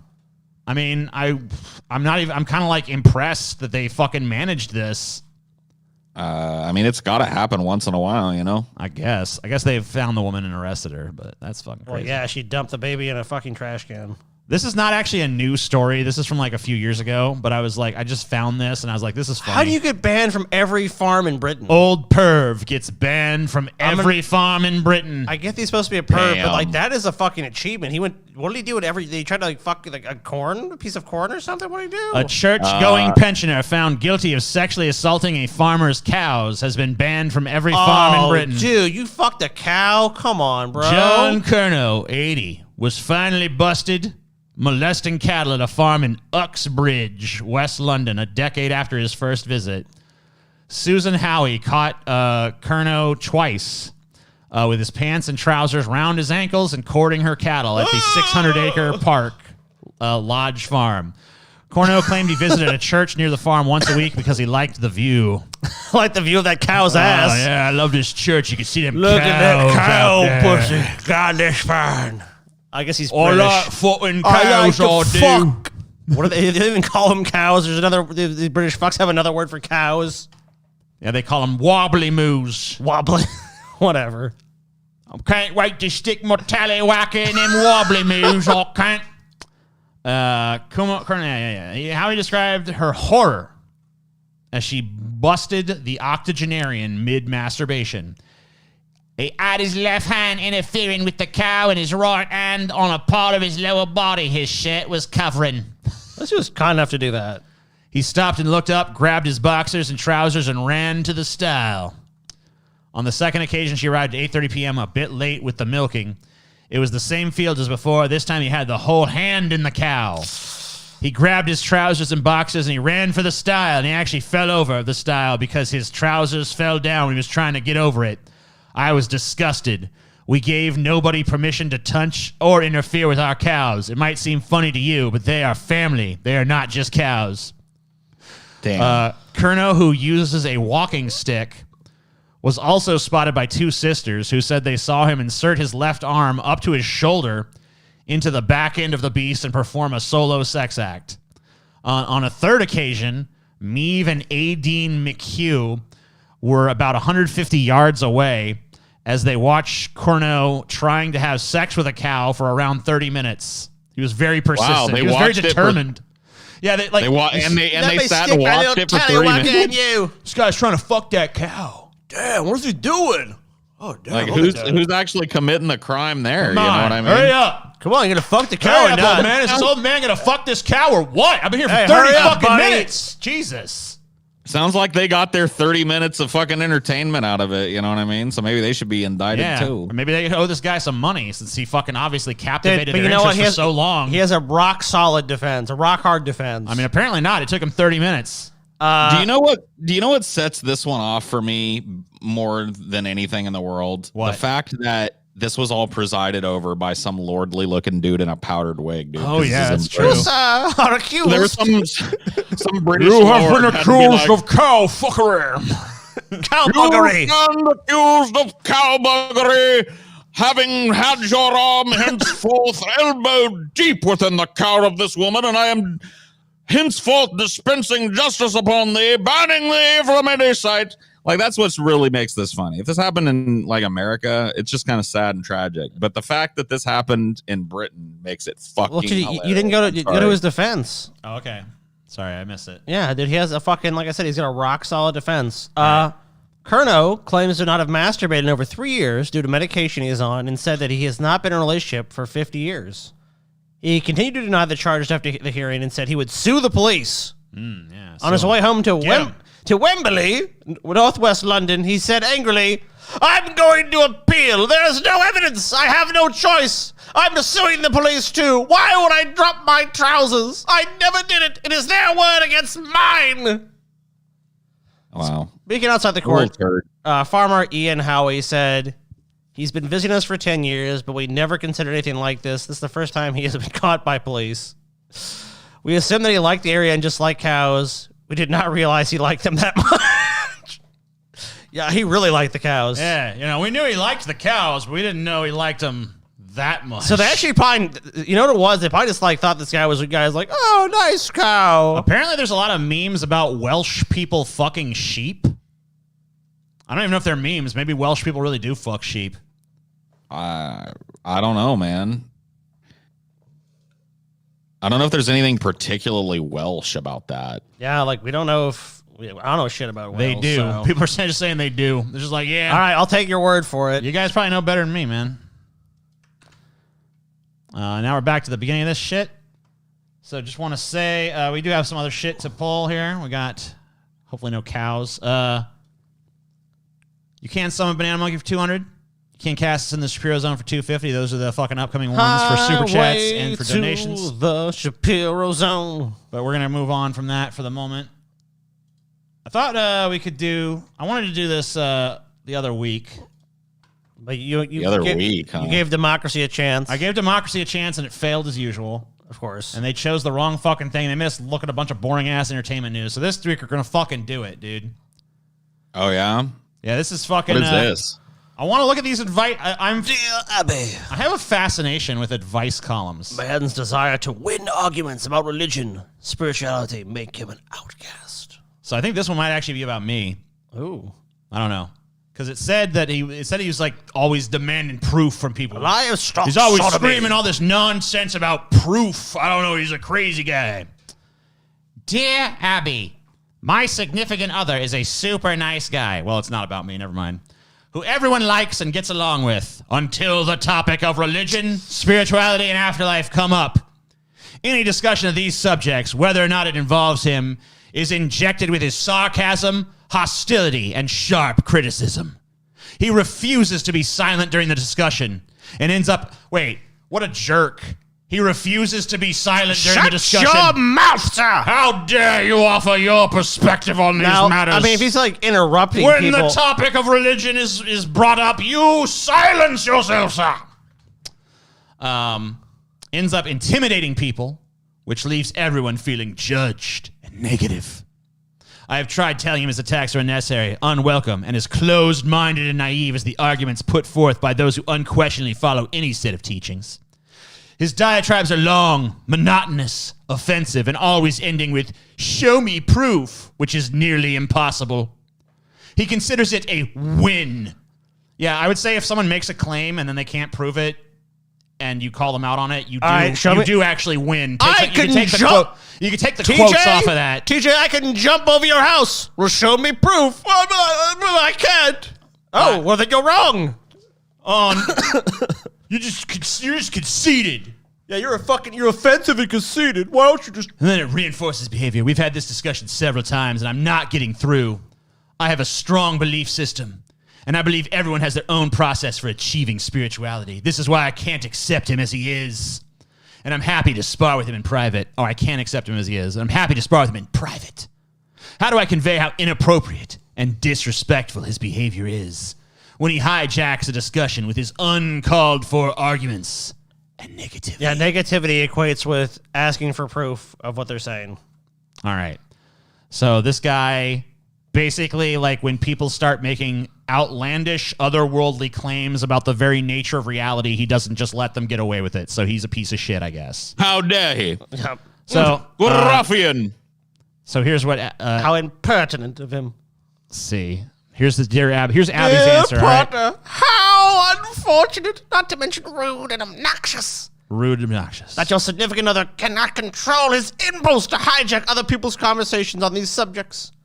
His craving to be the center of attention appears to be bottomless. Bottomless. I doubt there's anything you can say to him that will transform into someone capable of civil conversation. If it hasn't already happened, your boyfriend, the bore, will eventually find himself as welcome as a polecat. What is this? At a picnic. Are we talking about, is this woman stuck in the 50s? Yes, it's dear Abby. This ultimately may affect your own social life, so be prepared. This it ignores the fucking context of the question. It's It just literally like- says they're super nice, except for on this topic. Have you ever considered that maybe they just have a low tolerance for irrational nonsense? All he's saying is like, okay, so where's the proof? Okay, it's ridiculous. You have no evidence for this. Like, it's like, look, if anyone makes ridiculous claims, they should be called on them. If they can't, it's basically saying like they can say whatever they want, and that you just want him to sit there and go, well, that's really nice. Someone can just sit there and be like, Let me tell you, here's the true nature of reality. There's a magical man in the sky that watches us and judges us and makes decisions about our lives, and here's what he wants from us, and da-da-da. And if you're like, bullshit, they're like, oh, you're an ass, yeah! You're a jerk. Oh, what an uncouth person. How uncivil. Learn to control your impulse to interrupt people when they're trying to talk. It's like, fuck Look you. how he's trying to be the center of attention. It's just all about attention for him. He just loves attention. Like, there's literally no mention of him having attention-seeking behavior in any other fucking respect. It's literally just the topic of religion. So Abby, this person who wrote this letter sucks, and Abby fucking sucks. Her response sucks, yeah. All right, I'll read one more of this. I think we got another. I might have some other ones here. We'll read this other one here. Dear Abby, my son-in-law. This is a spicy one. My son-in-law keeps sending me shirtless pictures of himself. Yeah. Sure, this isn't so like penthouse forum. I don't know. Dear Abby, for the past week, my son-in-law has been texting me daily. I don't mind his texting about normal things, but he's either seeking a very close friendship or he is attracted to me. Oh, shit. He and my daughter are 22 and very religious. I don't think asking me via text how he looks shirtless now compared to a year ago, he has texted me twice with no shirt on, is appropriate. There have been other red flags on his side of the conversation, and I have never misled him in any way. Should I confront him via text? Should I tell my daughter? I love her and do not want her to be mad at me. I did nothing wrong. Only his mother-in-law. Oh, shit, dude. She feels the same. Oh, fuck. Damn. She feels the same. She's like, oh, yes. Trying to get into his mother-in-law's pants. Can you believe that? Tisk, tisk, tisk. Does this flex look good? Does it look good? Just want to know. Just want to know your opinion. Dear MIL, I believe you. If your son-in-law's texts are suggestive or making you uncomfortable, speak up and tell him, not your daughter. If he persists in that vein, discuss it with her then. As to his request for a comment on his physique, ask him why he's asking his mother-in-law and not his wife. And followed up by telling him frankly that you think the question and photos are inappropriate. I think that's probably not too bad of a fucking response to the question, but I just like it because it's like a little You know what, juicy. though? She wants him. You think she wants him there's back? more of Shotty? these, though. Oh, she there's wants more. him. I have been with my boyfriend for 8 years. This is Dear Abby. When I met him, he was married, but his wife lived in another state. Although he said he loved her, he would visit her only. He would visit her only for a week every other month or so. While he was there, instead of concentrating on her, he spent most of his time visiting his friends. He never intended to leave her for me, but she found out about us a year ago and told him she wanted a divorce. It became final a few months ago. He tells me he loves me every day, but he still spends a lot of time with his friends. We used to be together 2 or 3 days a week. We are down to one night most weeks, and occasionally 2 nights. I don't think he looks forward to our time together the way I do. I'm afraid if I have a heart-to-heart conversation with him about it, he will walk away from our relationship. I am terrified of being alone, so I settle for waiting my turn. No wonder. During the COVID quarantine, we kept to social distancing for several weeks until I felt I had been isolated long enough that we could be together again. Tonight, he joined some friends for a social gathering, knowing it would compromise what I had worked so hard for so we could be together again. Abby, it feels like he cares less for me than his friends. Am I fighting a losing battle to stay with someone who seems so cavalier about our relationship? What relationship? This basically when this dude gets like, he loves being with his friends, occasionally gets horny, is like, I'll go hang out with this chick and bang her. I guess I'll go fuck that desperate bitch again. Yeah, I guess we'll do that. Also, he's fucking other women too. Yeah, so most of these nights that he's out with his friends, are you really his sure that's what he's doing? friends, Yeah, he's either trying to pick up other women or is actively with other women. He's not with his buddies. Yeah, because I'm pretty sure he's probably plowing some other bitch when he's saying that to Yeah, you. like you're just like the desperate chick he has where it's like, okay, she's so desperate, she'll always be there. she's the for sure pussy. Yeah, she's the ace of the hole. Yeah, you know. If I manage to strike out all night, I guess I'll fucking I'll pump one into that bitch. But Yeah, failing that, I'll give her like one night a week just to keep things, on even keel. it's not even really bros before hoes, though, dude. It's just like other hoes before hoes. Generally, yeah. That's basically how it works. Dear Left Out, do you not recognize you have created the very situation you fear the most? You are alone. This man isn't going to give you anything more than you're already getting from him, which is very little. I think it's pretty much obvious. Yeah, she's right. It's pretty. This is great, man. I would love a job where I just fucking have to like Point out the obvious to stupid people. Yeah, like What should I do? Dear Abby, I don't- I'm a fucking retard who can't understand the basics of a situation. Please explain to me what's happening. These aren't even like, I don't even believe that these are coming from real people. You just think this is like some person in a room somewhere. Like, we need 3 more letters for Dear Abby. All right. Yeah, I think Abigail Van Buren sits in a room all day typing dumb fucking titillating questions to herself and then giving herself advice. That's what I honestly think that about these. Dear Abby, I am a stupid fucking bitch. They're all written in the same voice. It's like the same thing is happening to the same person. You know what I mean? know. If you read the Dear Abbeys, it's all there. Oh, dude, if I did an advice column, I'd rig it too. I don't fucking even blame her. Let's read a different one. This is a more contemporary advice column over at Slate. Help! This is Dear Prudence. My fat-phobic mother-in-law humiliated me at Christmas. Yeah. The elephant in the family. Why would you call yourself that if it's about fat phobia? You're doing it to yourself at that point. You're doing it to yourself. I think they added that. I recently got married and just spent my first Christmas with my partner's family. One of my mother-in-law's traditions is buying everyone in the family the same gift from the store where she works, an outdoorsy lifestyle brand. This year, she chose to buy everyone coats from an expensive brand that stops at an XL. I'm plus-sized, and the coat didn't even come close to fitting. She prefaced giving me the gift by saying she worried it wouldn't fit, then had me try it on in front of everyone, which was humiliating. To top it off, several members of the family have recently lost large amounts of weight, and their weight loss was celebrated by my MIL, mother-in-law. All day, fat people were derided as unattractive, while fitness and thinness were held up as the ideal. Hey, fatty. Yeah, go ahead. Try on your coat. Let's see if it fits. Oh, it doesn't. Oh, look at you. Oh, it doesn't fit. Look at fatty's coat. Doesn't fit. It's like she knew it wasn't going to fit you. Like, how fucking... If you had any common sense, like, see if it fits. No, I'm fat. It's not going to fit me. Like, I you spent wouldn't- a good... As if that weren't enough. A dude follows me around 24/7, 365, playing a tuba like. I mean, this is ridiculous. This is unbelievably ridiculous. Dude, what kind of adult are you when you can write an advice column on the internet to ask them what should I have done? But when somebody tells you to squeeze into a fucking sweater that's 3 sizes too small and you would feel humiliated by that, you know, have the fucking chutzpah to just say no. Yeah. That's clearly not going to fit. Yeah, if someone gave me a small coat and said, Scotty, put this on, I'd be like, it's not going to fucking fit. You're a moron. And why'd you buy me this? As everybody else losing weight and celebrating it, suck it up, Buttercup. Dude, I've been around that shit my whole fucking life. How dare someone else celebrate an achievement when I haven't made the same achievement? All right. I spent a good chunk of the evening hiding in the basement, crying. Oh, my God. I what a feel like pussy. I quite literally God. don't fit into my spouse's family.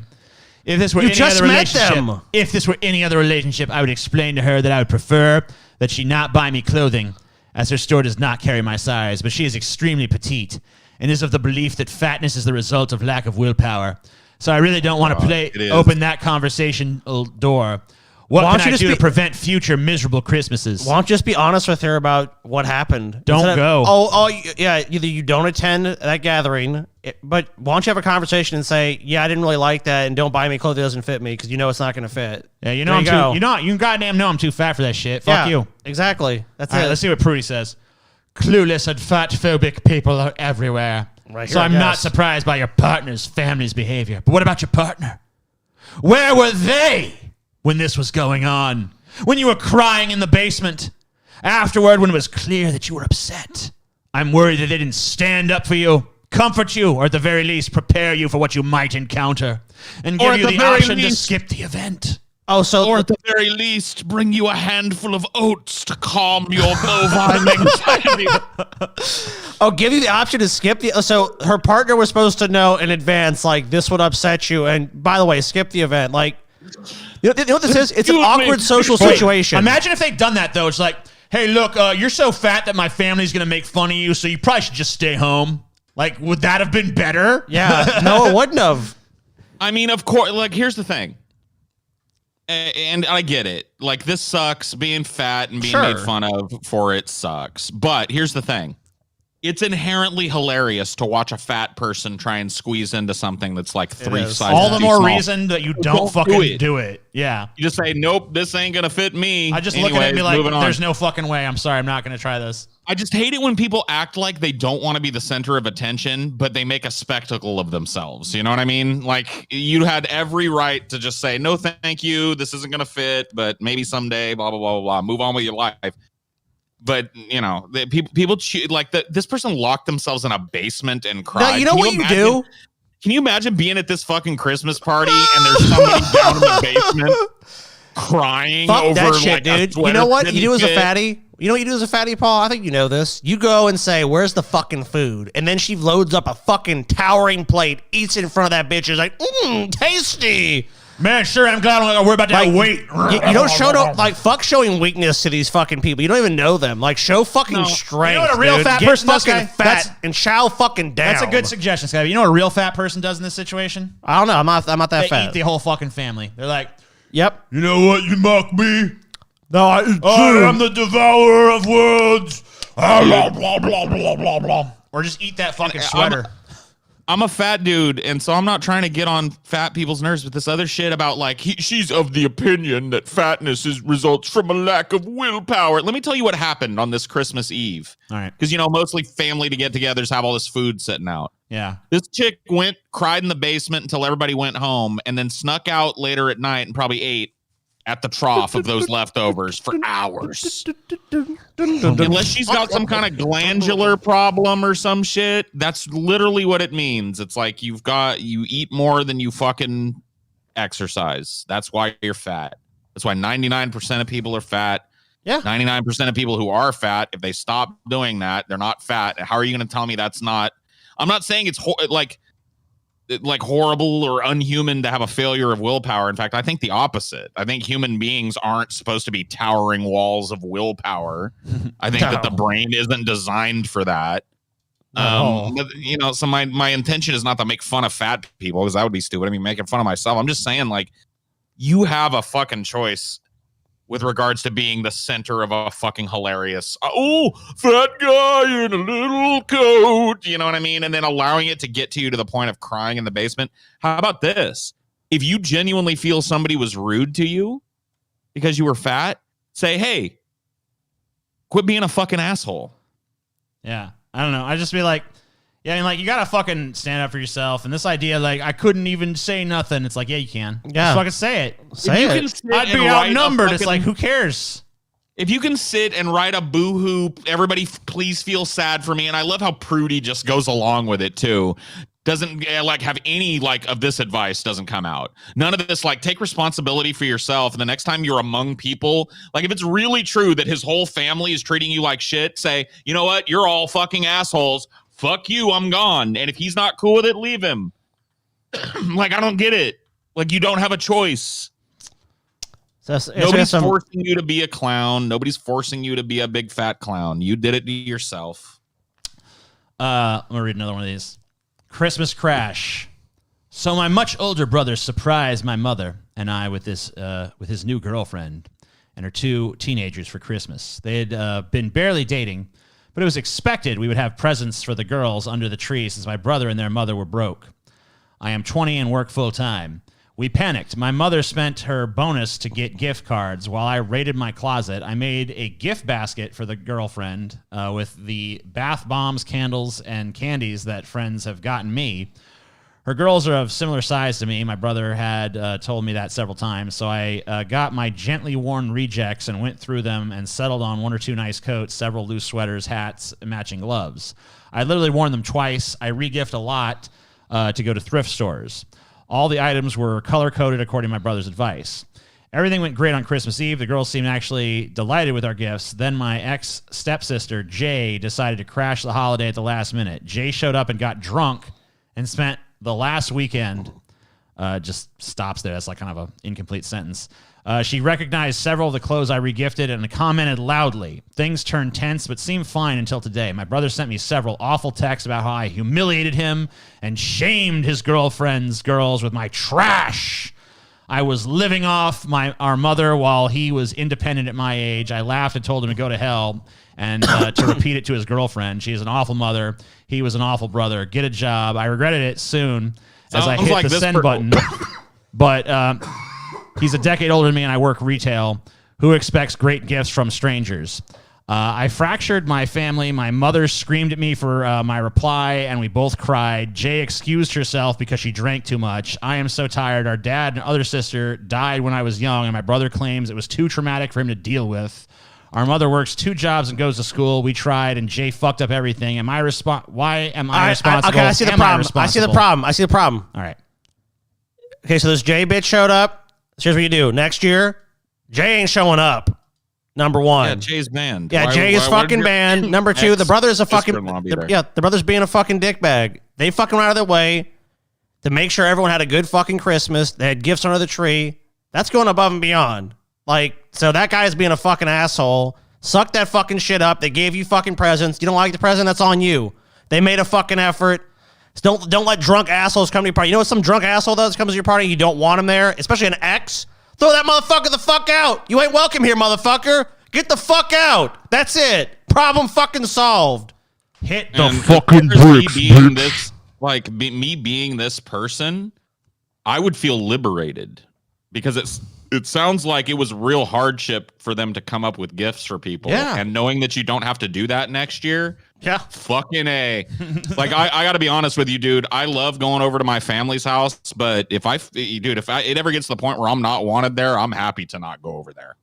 Yeah, That's fine. If you're not wanted, if I'm made to feel like I'm not wanted there, and you're clearly not wanted there. If they're gonna look at your lifestyle and say that you were the one that was out of line by telling this dude to go to hell, like, wait a minute, he's the one that texted you in the family text apparently. Like like all your gifts were trash. Fuck him. Your gifts were garbage. You are shit. Yeah, what the fuck did he give, motherfucker? Shut your fucking mouth, bitch. It's a gift. All right, I'm going to do one more of these. So this is destined to be dateless. I'm not even going to bother reading Prudy's response. Her response it amounts to fucking basically the suck same, anyways. but whatever. Ours is better. Destined to be dateless. I am a usually content single 30-year-old female, but in 2 months, my mother is getting married. She's already tried to set me up with her fiance's nephew, which, while technically not, still feels vaguely incestuous. And a former employee, good guy, but not for me. Now her fiance has decided the wedding is the perfect time to introduce me to all his single coworkers. No, just no. Add in all the well-minded aunties asking me when I'm going to find a nice man and settle down. And to say I'm not looking forward to the evening is an understatement. My solution, take my own date. No awkward setups. If I already have a date, probably still inappropriate questions for my aunties, but at least I wouldn't have to face them alone. So 4 months ago, I signed up for a dating app and have since been reminded why I'm happily single. My question is this. With the wedding only 2 months away, do I admit defeat and go solo? There comes a time where taking someone that I don't know well comes with its own problems. I also feel their wedding is not the best time to meet the parents. Sounds like this person's just happier being single and should just like fucking tell these people to fuck off. Yeah, tell your the solution to aunties so many to of these fuck problems off. is just to have some balls and be honest with people and be like, hey, I ain't interested. Yeah. I'm not interested in dating. I'm gonna be single being unless I single. find someone that I really want to be with. That's Yeah. it. I don't care about none of these motherfuckers. Try to set me up as a waste of your time. Don't set me up Yeah, with it's nobody. like- I don't want it's it. like- It's like, yeah, dude, you're a fucking, your aunties are assholes. You know, I had to deal with this shit too. As I got, older and older and was married, people would ask, like, when you gonna have babies? When you have babies? And the answer was, like, a couple of years ago, we tested and found out I'm incapable of having children. And so I got to the point where I'd just been like, I can't have kids. Yep. And it made every last one of them feel bad enough that they stopped asking me. So, I mean, you got to confront these people on some point, or at least, or just tell them. Like, when they're asking impertinent questions, why don't you tell your aunties, like, I'm way happier alone. I don't need a fucking stupid ass partner around. So quit asking. Thank you. It ain't for me. I don't like it. I don't want it. Go away. Leave me alone. Stop. I'm not asking about this shit. gatekeeping. I'm not gatekeeping your old auntie snatch. So don't gatekeep mine. All right. Yeah, like, look, you live how the fuck you want to live your life. I'm not judging what you're doing, but let me just fucking live my life. I want to be single. Let me be single. If I want to be with somebody, when I find the person I want to be with, then I won't be single. There you go. There you go, man. Hire a male escort. Problem solved. Hey, that's number 4 right there. Yeah, There to maybe. escort, Yeah. right? Yeah, there you go. Fucking A. All right, I think it's time to argue with Paul about this fucking movie. Oh man, I TJ. Well, I gotta get a fucking drink, dude. Give me one too, man. I ain't getting what? Please? Come on, Bullshit, Scotty. man. Bullshit. Come on, please. All right, we'll make then fucking do a fucking super chat over pitch then. Do something, dude. Make yourself. All right, fine. Jesus They want to see Christ. Monkey, dude. They want Monkey. Well, if they wanted Monkey, they could fucking buy him. No, you're not fucking convincing they want Monkey. You're not convincing them, TJ. You're not I'm persuading sorry. them. Persuade the people, TJ. Persuade the people. What? What kind of fucking drink do you want? Just like a Coke. I don't know. Oh, it's a little cool. Yeah, you guys, you can get fucking Banana Monkey at 200. Sorry, at 200. Sorry, no, that's not right. Yeah, it is 200. At 200 donations from Streamlabs, you get Banana Monkey at 250 in chat revenue, which are not particularly close. We're at 34.98 for super chats. You could get what is it? Where the fuck did my fucking cheat sheet go? Did I fucking close it on accident? Did you close your fucking cheat sheet? No, I didn't. Here it is. That's cast into the Shapiro zone. So there you go. So we have to watch Ben Shapiro at that point. Oh man, torturous. I guess I can lower the price on that. I'm gonna lower it. I'm not gonna lower it down to 50 because that's too little. But I'll lower the price on the Shapiro zone to 100. But I'm keeping the Banana Monkey at the same price. So if you guys want us to go to the fucking Shapiro zone, it'd be $100. Your heart. I'm wheeling and dealing, Paul. What's that? Said your heart bleeds too much for these plebs, dude. I know, right? Well, I wasn't really sure what to set these goals at. But here you go. So, Matrix Resurrections. People seem very divided on this. I was doing a stream the other night, and I had people coming in there pretty much all night. I guess they had just come out like the day before or something. So, this is a couple weeks ago. And I had people popping in my chat, and you actually popped in and chimed in, too. There was like people who was like, it sucks, it sucks, it sucks. It's good, it's good, it's good. And you kind of came in there and you kind of had like more of a middle of the road, I guess, sort of opinion, like, it's all right. Yeah. It's not bad. I was kind of like, look, I would love to be able to like argue for this movie as if I thought it was like the best movie ever made or a great entry in the franchise or whatever the fuck. I don't think those things. Yeah, do not. You never stated anything like that. You just said like, I didn't think it was bad.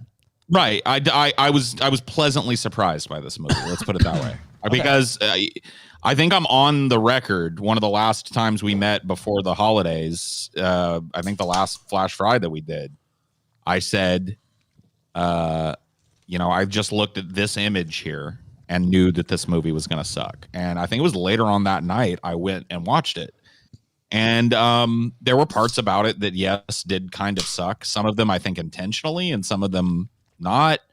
But what I didn't expect was a movie that was so meta. Like this movie. Oh god, it was super meta.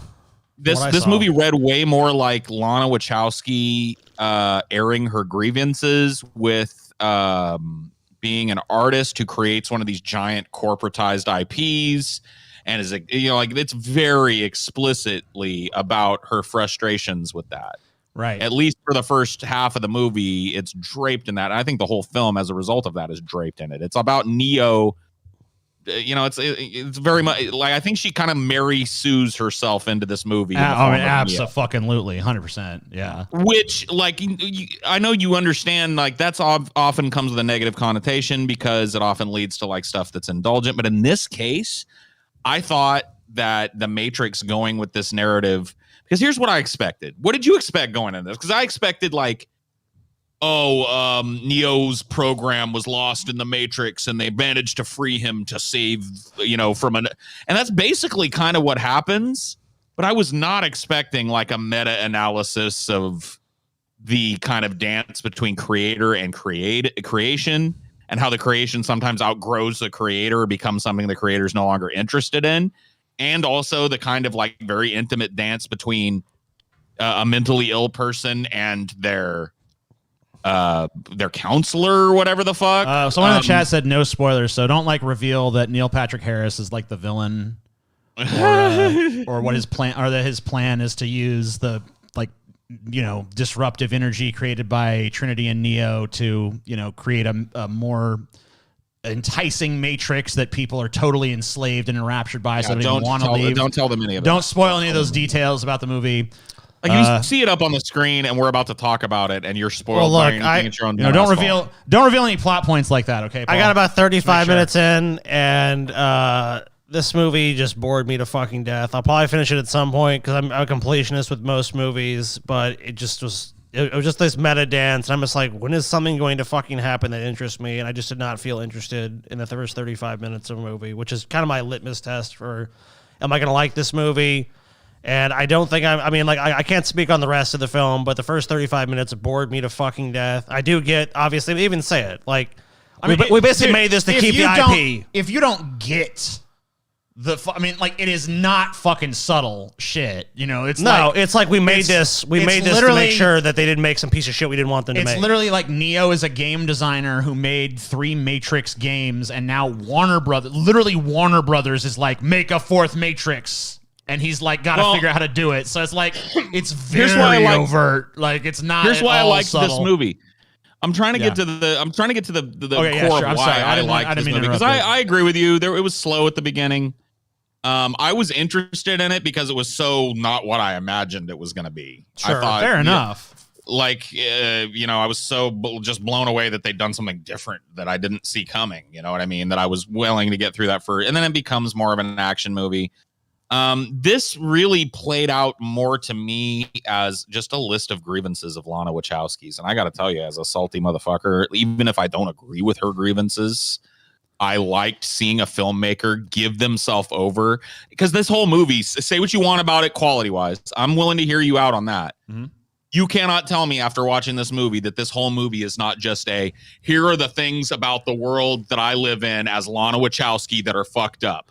1, 2, 3, 4, 5. I could see that from what I saw, yeah. Here's my issue, though, and it kind of stems from this very same thing.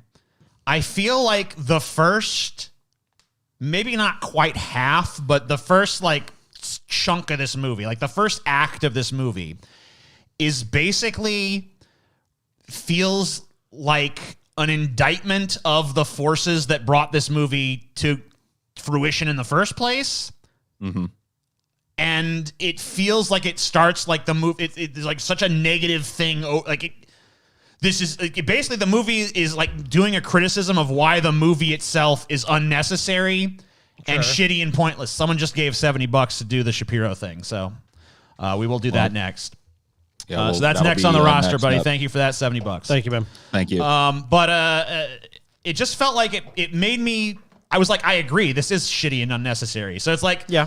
You meet me. It's like you meet me there, and I kind of expect maybe you're going to take my hand and try to be like, look, here's why it actually was necessary. But I never felt like I got that. It was just like, here, it's unnecessary. It almost felt like an apology. Like, I don't even want to make this. This fucking sucks. I even have to do this shit. But here you go. Yeah. And that's kind of the attitude I got from it. Like, here, I didn't want to make you this meal, but I did, and it kind of sucks. It's like when they made those. What did you really expect? The shitty Spider-Man movies in between the Tobey Maguire ones and the Tom Holland ones. It was like we didn't want to lose the IP and give it back to Disney or Marvel at the time. So it's like, okay, we'll make something. I felt like this movie was edgy enough that it wasn't just like her airing her rich person grievances. Oh, the studio, and that she was literally shitting on the fans of this movie. Oh yeah, there was definitely like some pot shots for sure. Oh my god, and some absolutely like almost unthinkable plot developments that are almost aimed directly at like pissing people off, like making Neo a much more gimped version of himself. Like the whole thing about Neo is he's supposed to be like the god of the Matrix, but once he's reinserted into the Matrix at large in this film, he's kind of like back to square one and then worse off because he's an older guy now. You know what I mean? So it's even harder for him to get back into the groove of what he was able to do. His powers are limited, especially when he's not near Trinity. There's a number of things in this movie that seem designed to piss people off.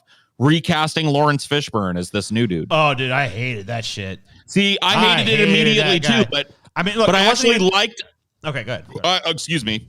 I actually liked his performance. That was my point. This movie kept giving me shit where I was like, ugh, I hate this fucking, they recast Lawrence Fishburne. That's not Morpheus. But as I went on and actually gave myself over to the movie and watched Morpheus's performance, I was like, you know what? He's pretty fucking good at it. Like, I like this kind of reskin. They've got precedent for having done it before in the Matrix franchise, where they take like the fucking whatever her name is, that lady, and make her person. The Oracle, yeah. The Oracle, yeah. Yeah, you know, I didn't like his. It wasn't really so much the recast that pissed me off. It was just the fact that I didn't like his performance, and I didn't like his gaudy way of dressing. He looked like a fucking pimp half the time. I don't know. It seemed fucking silly. I mean, I don't know. You know what else would have looked silly though, too? What? If they were making a more modern movie and he showed up in wet leather, because that's not cool the way it was in the 90s. True. You know what's cool now? What? Loud ass fucking clothes, primary colors.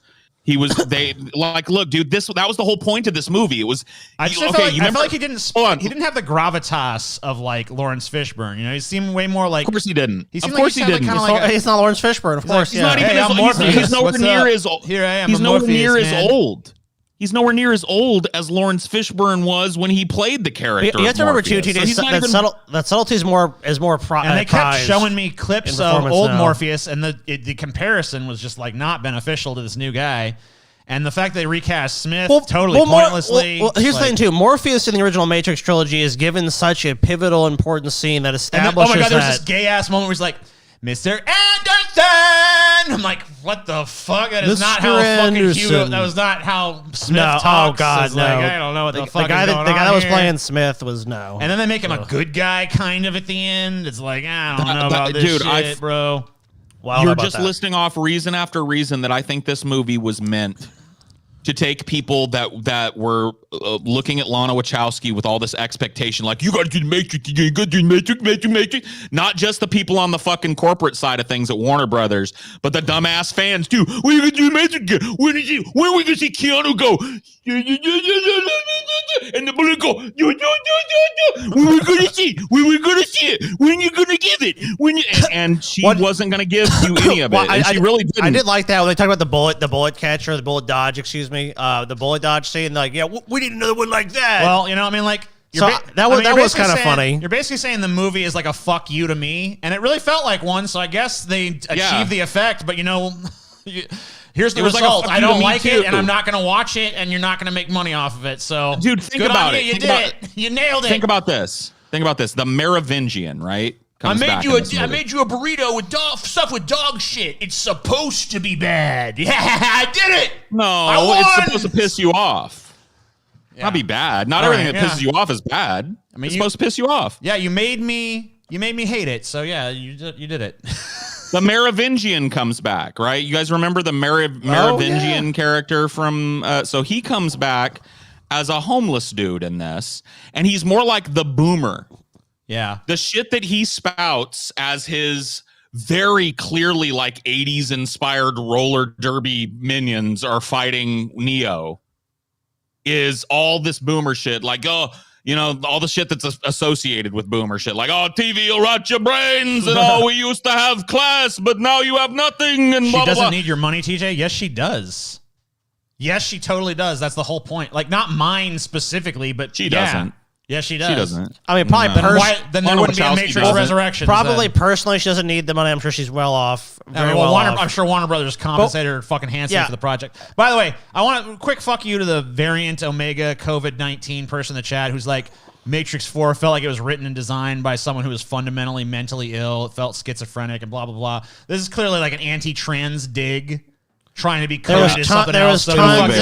There was nothing like that in the movie that felt like it was a mentally ill person that wrote it. Go fuck yourself. If not thousands of people worked on the film, so fuck off. Yeah, it's not just one person. And it was written by 3 different people, too. Yeah, so come on. I've seen way worse written movies than this. It was way more competently written than a lot of films that came out. I just didn't have I hate to use the term, but at least in the sense subverted expectations. And we throw that around a lot. I get that. I get that gets thrown around all the fucking time. But, I mean, really it did. Because I'll tell you that I expected a totally different fucking movie than what I've seen, and I'm gonna finish the movie at some point. It's not of super interest to me. You should, but you know, I definitely see something that I did not expect. So I will definitely give them that. If I give the filmmakers credit for anything, it was not just a paint by the numbers. Like, okay, it's just gonna go in and Neo's a badass, and they're fighting and they're doing the same thing all over again. It wasn't that.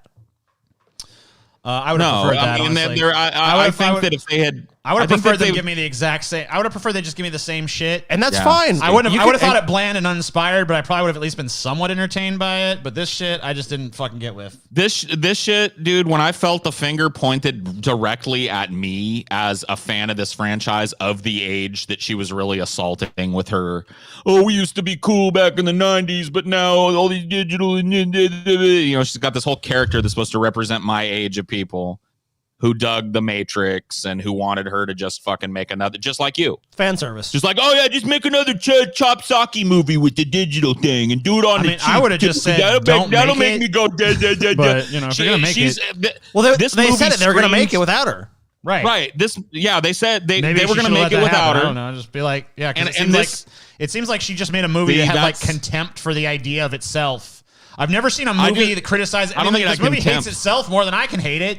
I mean, it's just I think don't know. I think if you were on the other side of this, you would take more glee in it. But the fact that you're the target of it makes you salty. Probably. Like if you created something that was just like a big fuck you to everybody that had expectations of what you were supposed to create, you'd probably lord it over you know yourself what? as one of the most brilliant things you ever did. But because it was Lana Wachowski that did it and the fuck you was pointed at you, oh, I didn't like it. I wish they would have just sold it down the river and made You know a what they should fucking, have done to me? I mean, look, nobody wants to talk about it. If you really want to Action get me, movie. here's Okay. the thing, Paul. If you really wanted to get me, you would have said "fuck you" to me, and then shown me like a movie that was way better than my expectations, not worse.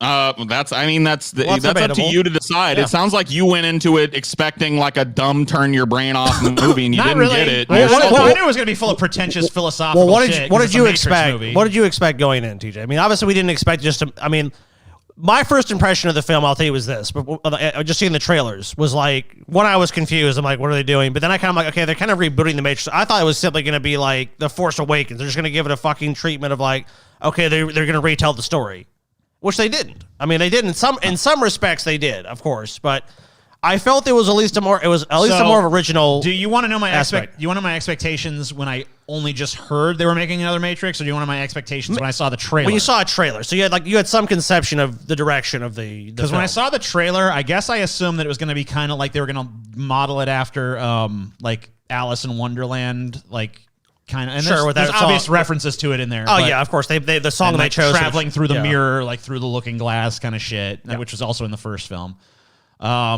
But I guess I kind of thought they were going to go way more directly with this like Alice in Wonderland narrative, and I thought it was going to be like I almost kind of thought it was going to be more like meta in the way that like Wes Craven's New Nightmare is, where it was going to be kind of like almost like It's Thomas self-aware. Anderson. He's back to Thomas Anderson, but he's like he had this dream of this Matrix thing, which they kind of did, but it was a little It's bit. presented that way. It was a little for bit, about half the movie. Yeah, it was a little bit different because they had him more like as a game programmer, and there was like a Matrix within the movies, but they weren't movies, they were games. They were But, video games, right? Yeah, And so I it's mean, it was still- like it's still kind of a little bit It's still like a different, but- self-aware thing. Yeah, but like they kind of did that, but I guess they kind of twisted it a little bit different than I thought. So I kind of got the movie I expected. What I really didn't expect was how much like self-contempt the movie was going to have, like how it was going to spend the entire first act convincing me not to like it. And just like taking out all these like frustrations, like the fucking Hollywood studio. I agree with the criticisms, by the way. I just don't think that the front end of your movie is the place to tell you why this movie doesn't need to happen. Well, you know what? I mean, and it's a total cash But grab. how often do you get to Shit. see that? How often do you get to see that in a big Right. budget blockbuster movie where they kind of give a middle finger to the fucking studio system? One That's thing, why the- I one thing liked the it, Wachowskis because have not always done necessarily- is fucking march to the beat of their own drum, for sure. So Yeah. I liked it because not necessarily because it was the best Matrix movie. Maybe it's the worst Matrix movie. I don't know, but I liked it because I got to see somebody I think that's genuinely creative, that was the creator or the co-creator of one of the most amazing movies I've ever seen. The first Matrix, like blew my mind. groundbreaking fucking film for sure. Yeah. Right. And I got to hear the frustrations and really see her do something with the franchise other than what I expected. And even if it, like I did feel like kind of personally assaulted for expecting certain things to be certain ways. Like it's always got to be the same actor. Just because we got Trinity and Neo back means we got everybody back. And it's always got to be this or it's always got to be that. Like, Let's talk about one thing I know from an earlier comment that we do agree on here. yeah, this was dog doo. Oh, okay. Well, I mean, I don't think anyone's going to defend shitty age makeup. This one is kind of inexplicable too, because in the movie, in the Matrix, due to the super processing that the robots have developed to keep his body fresher, even though it's been 60 years, Neo has only aged 20 years. And it really seems like a plot device that only was designed so they would have to put Jada Pinkett Smith in old, or who is this again? Is that It is Jada Jada Pinkett, Pinkett right? Smith, yes. Sorry, she's not Jada Pinkett Smith anymore, right? Or is she still? Still writes her as that, so yeah. Yeah. Okay. Sorry, whatever. I don't keep track. Yeah. But whatever. It just seems like they could have just been like, oh, it's only been 20 years. And then Jada Pinkett looks like she's 20 years older than she was because she is. Yes. Just like Neo and Trinity. But this is supposed to take place like 100 years or 60 years later, I think. So Well, it's 60 years. Okay. So, and the only thing I could figure out, why did they set this actual 60 years in the future, was they built this new city, whatever it was called, Omicron or whatever. It wasn't called Omicron, but whatever it was called. spoilers, you fucking asshole. Yeah, there's spoilers. Thank you for pointing that out. Fuck off, man. No you one cares. stupid pussy. I'll get Go away. I guess it's like some kind of What do you little see us spoilers discussing shit here? or I hate these stupid motherfuckers, dude. Any mod in here, anybody that bitches about spoilers, ban on site. I don't care if they're a fucking patron or not. If they're honestly like over 20 minutes into a full-blown discussion about a movie and they're crying spoiler, they're too dumb to be here. Anyway, the only thing I could come up with was they made 20 years seems like an implausible amount of time to uproot yourself from Zion and create the new city. Yeah. But they had the machines help them make the city. Yeah, the machine side of them is They could have just covered that. Civil War. By the way, Right. which that was a cool element. I liked that. I liked there was the fact machines that- on their side now and stuff. It just seemed like it really stuck out like a sore thumb as a bad effect in a movie that wasn't filled with horrible looking special effects. Well, so thanks to Jesse Ingram's generous $70 donation, you guys get another section.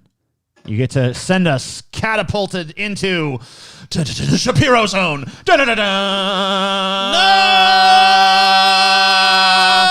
No! Shapiro zone. Why are we? No. So we got to watch some Shapiro shit, I guess. No. August of 20. We'll see. We're gonna look through. So let's just go to like videos, go to uploads. do we get here. to choose what we Yeah, watch? let's like kind of like figure out what we're gonna watch here. your destiny. But I do want to say that this is gonna be our last segment, unless we either get up to $3.50 for donations, which would mean Scotty has to battle wrap a piece of toast.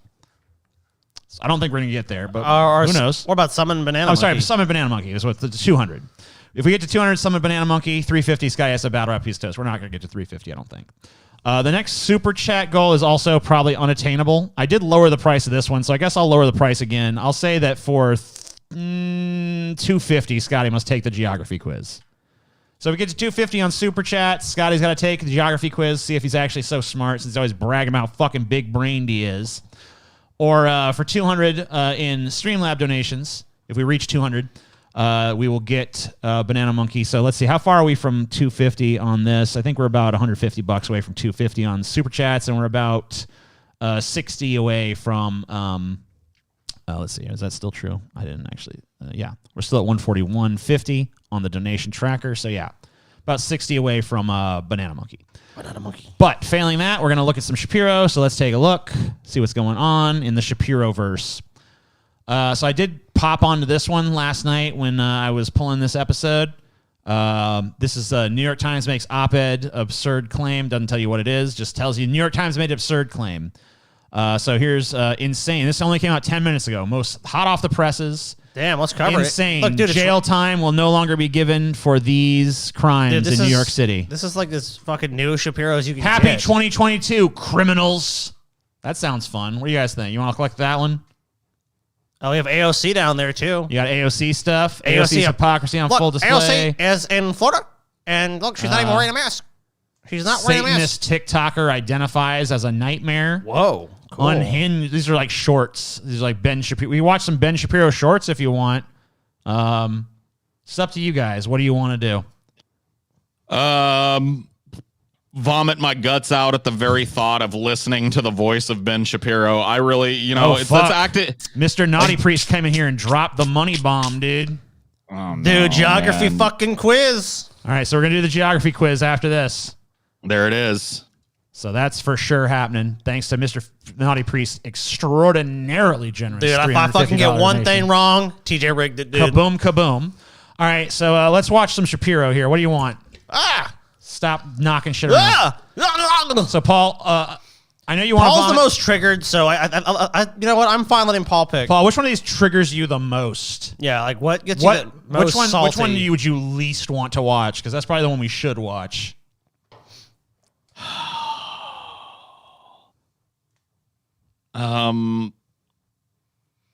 I don't know, man. They all trigger me so like, much. You put me on the We're going spot. with the one that's hot off the presses. I'm making an executive decision on that. It sounded like All right. hotcakes here. So this is insane. Jail time will no longer be given for these crimes in New York City. Can you believe this? Fresh news from New York City. Insane. I'm just going to go ahead and raise the volume up now. It's insane. I know it's going to be in necessary. the membrane. Maybe we can. Maybe that'll be too loud. But we Insane. can lower it on. It's got this no thing, brain. so. Policy of the left, of the hard A left, little too much. is that there are certain people who they don't think should be in jail. Therefore, no one should be in jail, apparently. According to the Right, New York that's how- Post, that's how it Manhattan's works. new DA Amen. has now ordered his prosecutors to stop seeking prison sentences for hordes of criminals and to downgrade felony charges in cases including hordes. armed robberies and drug dealing, according to a set of progressive policies made public on Tuesday. Cool. In his first memo to staff on Monday, Alvin Bragg said his office, quote, will not seek a carceral sentence, meaning put people in jail, except for homicide and a handful of other cases, including domestic violence felonies, some sex crimes, and public corruption. This rule may be accepted only in extraordinary circumstances based on holistic analysis of the facts, criminal history, victims' input, and any other information available, the memo reads. Assistant DAs must also now keep in mind the impacts of incarceration, including whether it really does increase public safety, potential future barriers to convicts involving housing. Wait. Before you prosecute someone and put them in jail, you should ask yourself if it's actually provides any social benefit to do so. What an insane notion. That's crazy. Yeah, There's you can criminal. tell. And see, this is the thing that I hate the most about fucking Ben Shapiro, is that he clearly is on the grift. Like, he's clearly 100%. a smart enough person to know. And when he was reading that, you can actually see it dawn on him that the thing that I'm reading right now, where they're talking about how this should only be applied in the most specific of circumstances and should take into account blah blah. The thing that I'm reading right now is completely and utterly like standard and good. Couple I have liberals to here. pretend to be. I have to wiggle my big So it says caterpillar here we're supposed to eyebrows wear and pretend to be seat belts. offended by this. We're supposed to wrap ourselves up in a nylon prison every time we drive a car. Look, Yeah. TJ, According to homicide. them, it reduces your risk of dying in a car Homicides are up, accident. TJ. Look, homicides are up in New York City. They're up in Chicago, up in LA. TJ, retail theft is rampant. They're closing stores in San Francisco. But TJ, a liberal here, doesn't want to prosecute those people. Let people just come into stores, TJ. TJ says, let them rape, let them Let murder. them rape, let them pillage, let them murder. TJ, why don't you go buy them a gun? Why don't you go buy a criminal a gun, TJ? Buy a criminal a gun and let them just go and kill you, TJ. Wait, Scotty. And then under your system, TJ. Did you hear about my new... Under your system, TJ, you Yeah, know what'll what's happen? Nothing. How did you know? Nothing. How did you know about my new charity, Scotty? Guns for Criminals. I'm not surprised, TJ. I'm not at all surprised. A liberal like you who doesn't care about this country, who I just doesn't wanna care let about you the foundation, who know, doesn't care everybody- about the Constitution of the United States of America, TJ. You don't care about the Constitution of the United States of America, do you, TJ? Everybody you who don't care donated- about it, TJ. You don't care about the thousands I of mean, people not much. who are murdered every single day, TJ. Every single day by rabid liberal criminals who want to release them onto our streets, TJ. Illegal immigrants surging over our border every second of every day, and you're just fine with it. You know, Scotty, if you did that in like a different voice, you could probably actually be a pretty successful conservative commentator. All right. Housing and employment, the financial cost of prison, and the racial disparities over who gets time. Oh, it's And the racial disparity. Just want to let all my racists in my audience know, all you racists out there, I am firmly on your side. Is that a dog whistle? What's that? Huh, here's some out there. What could it be? Sal's ears just perked up. Must be someone dog whistling around here. Now, again, we are making rules for the entire society based on a small minority of people who commit criminal acts. Not the entire society. It's like New York City specifically. So, not the Well, entire a lot of people live in society. New York City. Sure, granted. there's a lot of people in New York City, but it's not the entire society. That's what we are doing. And by the way, minorities within minorities. Because when we talk about, oh, there are too many black men going to prison, that is still a vast minority of black men. The vast majority of black men do not go to prison.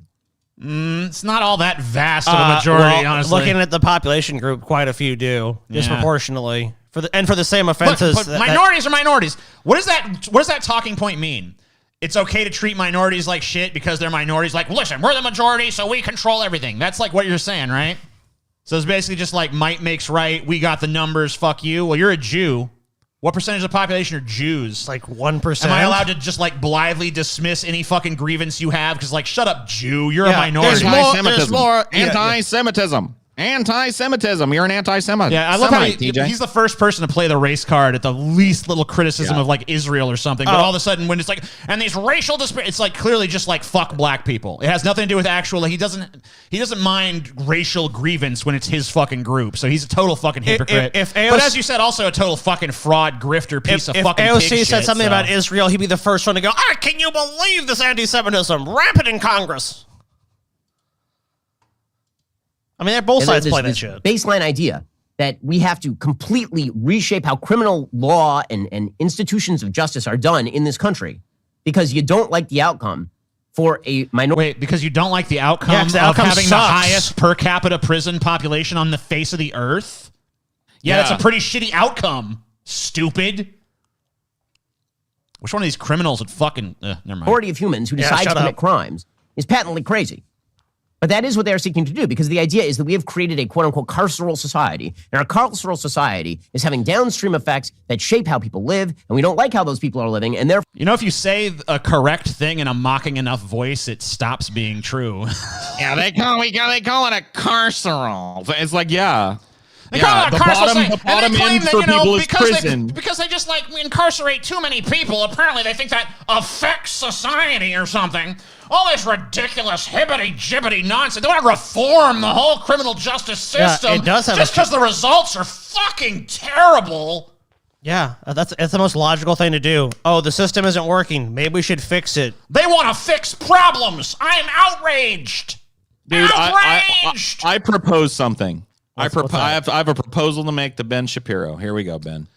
Okay. You want to prove to people that the carceral system or the jail system or whatever you want to call it is working as intended and is fine and is everything's fine. Submit yourself to 60 days in jail. Yeah. And have like a documentary crew film the whole fucking area. Do it like that fucking a reality show 80 Days In or whatever it's called, where they like have a secret person planted into the prison to try and find who's selling drugs and smuggling shit in. Go do that. You know what Ben Shapiro would be? You know in this beginning of Shawshank Redemption, where Andy Dufresne, like the first night in prison. What character? I think we all know what character Ben Shapiro would be. I didn't do anything. Let me out. Let me go back to my Nashville mansion or where the fuck he lives now. He wouldn't last a fucking second there. And there's absolutely no way he could keep a straight face if they allowed him to be exposed to the realities of a fucking prison, that he would be able to come out and make this kind of argument. But you know what? People like this are pussies. Take a look again at a specimen that's basically the same fucking person as Ben Shapiro, Sean Hannity. Years and years and years ago, it came out that the United States fucking Army and alphabet agencies were basically collaborating to torture people. Like, it wasn't like nobody knew that it wasn't happening, but they were just coming right out and saying it. And they were like, actually, it's not torture. It's rendition. Yeah, we're taking these people to other countries. And so this pussy motherfucker, Sean Hannity, who was one of the main cheerleaders of this, like, it ain't torture, it's whatever, it's working as intended. Paul, and it's enhanced interrogation techniques. He said he would undergo it, and we're still waiting for that motherfucker to pay up because he knows that it's torture. Ben is the same chicken hawk. Same chicken hawk, different skin suit, okay? He's going to take the side of fucking incarceration, probably because he's got money tied up in the private prison industry.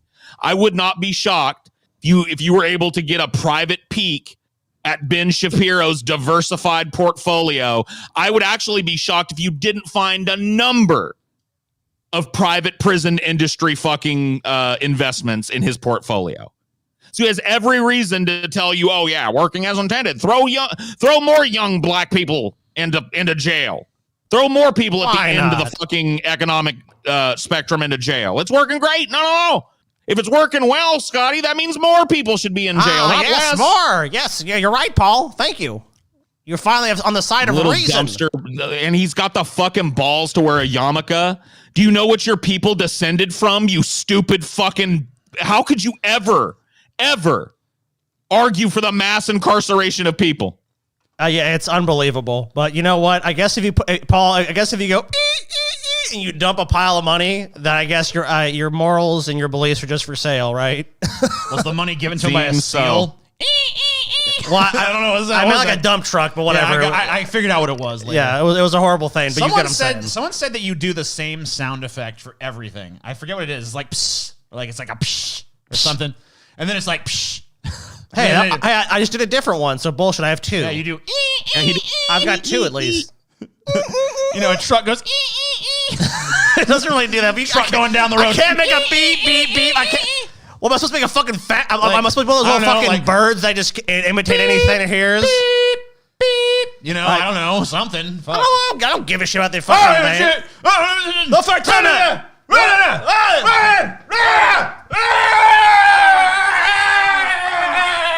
Whoa. He's beating him.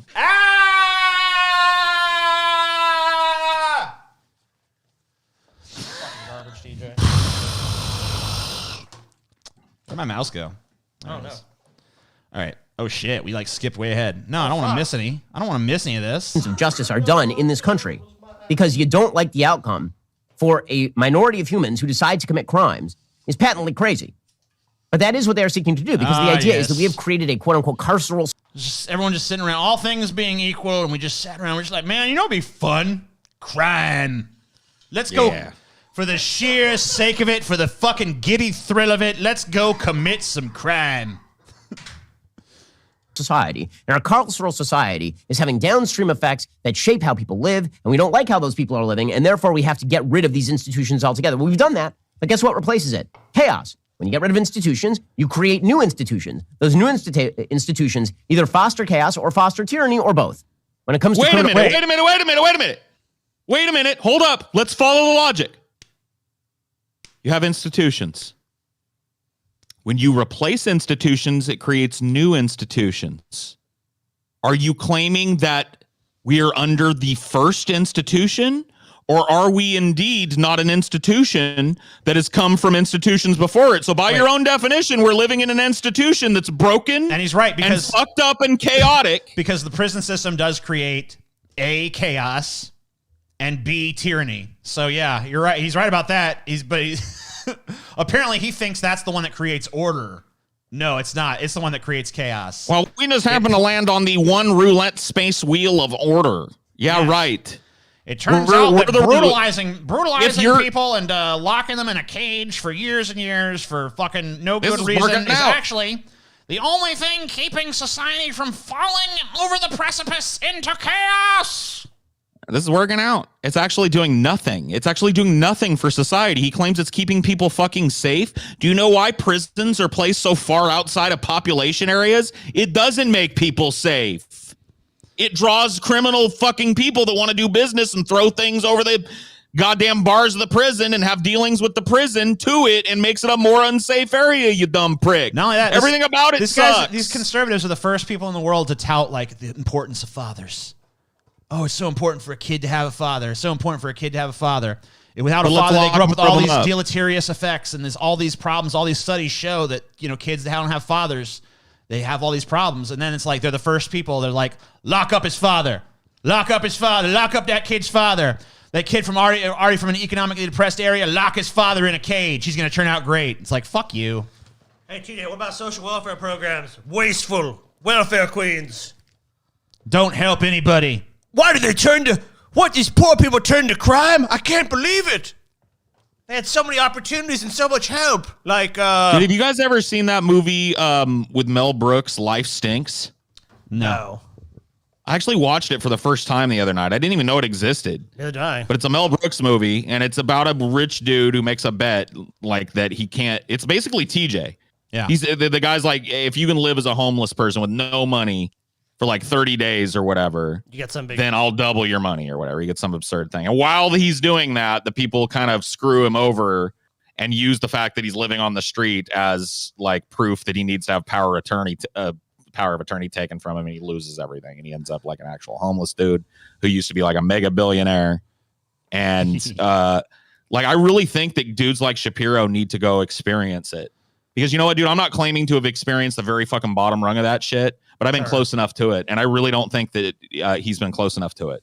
Fuck no. I really think that he would be served really well by spending a few nights among fucking people who are living on the streets and spending more than a few nights in prison. You act like it would make a bit of difference though, because like the thing It is would. like It would. If they put his ass in prison for 60 fucking days, he would come out a changed person. maybe, guaranteed. but he's not. The problem is he's just not honest. So like he's just gonna go right back to the grift because he's like, I did it. Well, I always knew I was full of shit. Well, I mean, that's 'cause not a Paul, revelation. Just think about this. In the back of his head, in his mind, he's thinking, oh my God, I'm going to turn this into gold for myself. Like, he's going to turn this into some big thing. Like, I've experienced the system. And the system works. I was there in the streets. The system works. I have to say that every problem that happened there was because of these lower class people The only way to change Ben and the Shapiro bad decisions they make. is if you took away all his fucking money and all his fucking fame and he had to spend the next fucking 10 years in there for some bullshit like, yep, Ben, so we found a rock of crack cocaine on you. You're going to have to do 10 years in fucking state prison. That's the only way you're going to change Ben Shapiro. Ship him off to Sing Sing, boys. All it took to change fucking Marjorie Taylor Greene's mind on prison was showing her white people being treated like normal prisoners. She apparently wasn't aware. And she's like, I That can't white folk believe were these in white there. people is being treated this way. people's going to We need prison reform for whites. All right. By the way, Marjorie Taylor Greene was banned from Twitter, which is kind of funny.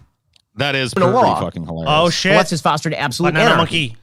Banana monkey. I mean, you gave it to the wrong place. come but on. I'll let you have it. I mean, whatever. they gave the fucking money. It's bullshit. I'm They sure did. That's Banana true. Monkey has heard your signal and he will come when he comes. Chaos. This is why you see Banana mass Monkey and increases Ben Shapiro in murder rates might across die of major overload. cities in the United States. Because prosecutors have decided that they are not interested in prosecuting people on behalf of the small minority. So just as the institution of marriage... No, Ben. You know that's bullshit. It's not that they're not interested. They want to focus on serious crimes. Drug offenses largely are a health problem. People who are addicted to drugs are not just like, you know what, I just want to do a bunch of drugs. That's the only reason I want to do drugs. Just because for fun, for funsies. Like, people are doing drugs as an escape. People are doing drugs and they're engaging in these activities like theft because they are hopelessly addicted to those drugs. We do not have a universal healthcare system. We do not have an adequate treatment system for those people. So they end up in crime because that is how they support a drug habit. And there's not any way of really shaking a lot of people out of that not apathy, but of just simply that cycle that they're in. must be destroyed because there are some people who don't like it and they don't fit within the box. And the institutions of law must be destroyed because there are some people who don't like the law and commit So crimes. because prosecutors And want the to institution of use their gender must be- discretion, now the entire legal system is being upended and destroyed. How is that equivalent? How do those things? Those are not equivalent things. It's not. Every fucking thing this dude, he knows he can't actually make an argument against what has been said. Yeah, so instead he has to create this ridiculous slippery fucking slope. straw man, Yeah. slippery slope bullshit. If they don't prosecute a Where this is- jaywalker, next is look. What are you going to do? You're going to run to a Times Square and blow everyone away, and then be given a pat in the back and a medal. Next thing you know, they'll be pinning a fucking medal to the Boston bomber. Yeah, Like, he'll whatever. be released from Florence, Colorado, and given a parade in Boston. Why don't we just elect a Unabomber president while the fuck we're at it, huh? Be destroyed because there are some people who feel uncomfortable. And of course, we have to destroy It's the not institution. about discomfort, you stupid fucking idiot. Jesus Christ, what a dipshit. This is why his lies. pampered ass needs to be on the bottom bunk with some big ass bunkie farting on his head all fucking night, and him hearing those cheeks clap up against the tin of that bottom of that bed just all night. He needs to know the difference between what he's talking about, because he seems to be under the misapprehension that jail is just, well, they put you in a nice room and they let you read Nietzsche for a few years and hope you've... No. Jail is this whole like sub-social structure where you have to join a racist tribe of people or else be somebody's butt wife forever. And by the way, you're going to have a hard time finding your tribe in the prison. Yeah, there's probably not a lot of your tribe there. You might want to try and sneak in with the Chicanos or something. Can you do a Chicano accent? Hola, senors. It is I, Senor Shapiro. Mexicano solamente. Taco salad, yes. burrito. Taco burrito to you too, senor. As well, because there are some people who feel uncomfortable. So, for example, the Chicago public schools have now canceled all classes because the union voted to go virtual. Now, we have been told by the Biden administration that public sector unions are a fulsome good. They are excellent. And we need public sector unions that bargain against the taxpayer. We need this. They're very important. And we need to make sure that these teachers, who are the heroes of the pandemic after all, I mean, soldiering on Wait a from their minute, homes. Pause. Number one, public school teachers are taxpayers. So if they're bargaining against taxpayers, they're bargaining against themselves, dipshit, self-defeating motherfucker. Number two, they're teachers. The taxpayers' children are half raised by them. So go fuck yourself acting like these fucking dude, this is another thing. Not to mention, this is he mentioning police unions, Paul, or firefighter unions? Oh, no, those are okay. No. He's not They going can bargain after against the police public unions. dollar. How about all the fucking settlements the public has to pay for police that kill people, Ben? How about that, you fucking worthless piece of shit? Not only that, but he's defending right now. This whole fucking piece is about defending an industry that is fucking subsidized by taxpayers and benefits private interests. And like, how much money do we spend on the fucking prison system in this country because Billions of this dollars. like insane incarceration rates? Because just like everything else, it's been corrupted by capitalism, privatized so that someone somewhere makes a profit for every person they fucking lock up. And this cocksucker is here to defend it and suck its fucking cock. It's great, actually. It's wonderful. When the taxpayer dollars are fucking siphoned off to that, to locking people in a cage, then he's What about mad. the defense When they're industry? I don't hear him criticize that. But Oh. when the fucking money goes to educating kids, all of a sudden it's bad. Yeah, healthcare helping. It's literally just like you're on the side of evil because you're a shitbag. Anything social spending is the biggest waste of fucking money possible. Giving more money than they even asked for to the defense industry. Corporate welfare, subsidizing the oil and gas industry, subsidizing rich people. Oh, it's wonderful. Oh, my God. Capitalism has won another great victory. Maybe we should try to deal with some of these social ills. Waste of money. Oh, what do you expect us to do? Give charity to every ruffian and vagabond in the street?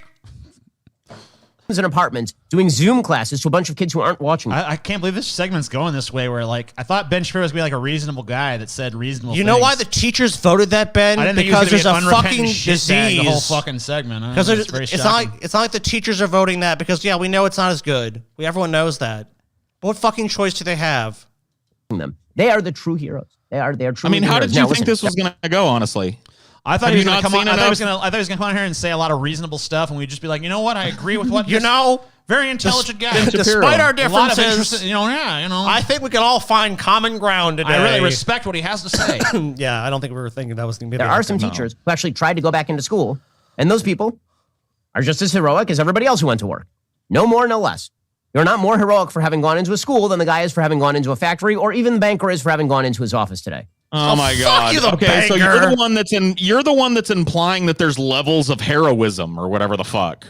Either they're heroic or they're not. You're the one implying that there's some kind of ranking of heroism where they're like, yeah, teachers were heroic. All right, I have to admit, teachers are heroic because they went back into schools, but they're not like more heroic than like say a police officer. And or, Ben, the people that they were talking about mainly when they talked about that was not teachers. It was healthcare workers. It was frontline people who were having to go and treat tons of unvaccinated, unwashed fucking morons who believe basically, literally as they're dying, with their dying breath, that it's a hoax. That's who the people they said are fucking heroes. And I have to agree because if I was a doctor and some fucking moron showed up, I think you already know what I would do. dude, It's silliness. I just am like how long can we actually be expected to sit and watch somebody who during the pandemic probably had themselves professionally hermetically sealed into their multi-billion-dollar fucking properties and shit? Sit and God, critique the heroism of people who actually hit the streets during it. Like, how do people even listen to this shit? Heroic than They're really stupid people. every other member of the population is really foolish when it comes to Omicron, when it comes to COVID generally, considering that kids are not getting sick. You're more likely to get sick at your local factory working than you are likely to get sick at your local school. Fine, then the factory worker's a hero too. Who cares? Like, why are you so desperate to Wait a strip minute. these people of fucking Hold on. Where the motherfuck is he getting that number? You're far more likely to get sick at your local factory than you are at your local school. You ever been to a local school, Ben? It's germ central, Watch bro. the little booger eaters run around and wipe their shit, dude. snot Ben, all over everything. you You, have- motherfucker! We know you have kids. You dumb cunt. He ain't never even been in a public school. His pampered violin playing bitch ass has been fucking brought up in the fucking fucking white marble hallways of upper academia. Fuck you, Ben. That's Go actually those fucking kids are jump still off a dirty, cliff, you dude. monkey motherfucker. I hate this piece of fucking shit. Every time he's on the screen, I'm brought to this fucking point.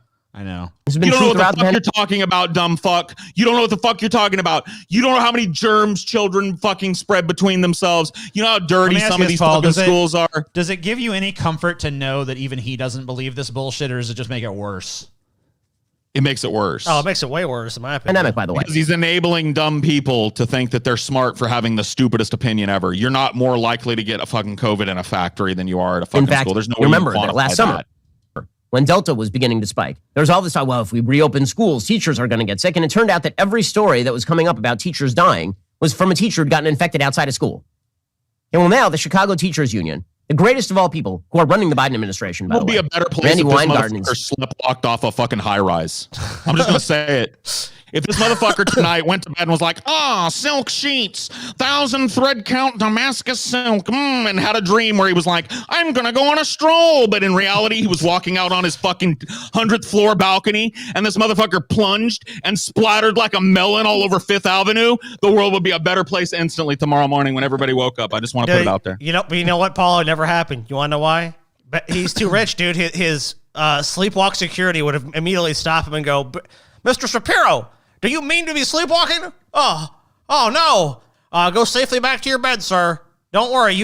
I had a horrible dream that I was poor. Oh, thank God it was a dream. Well, back to bed with me. I just love seeing Paul rage at this idiot. Everyone does. Of course. in the White House every other minute.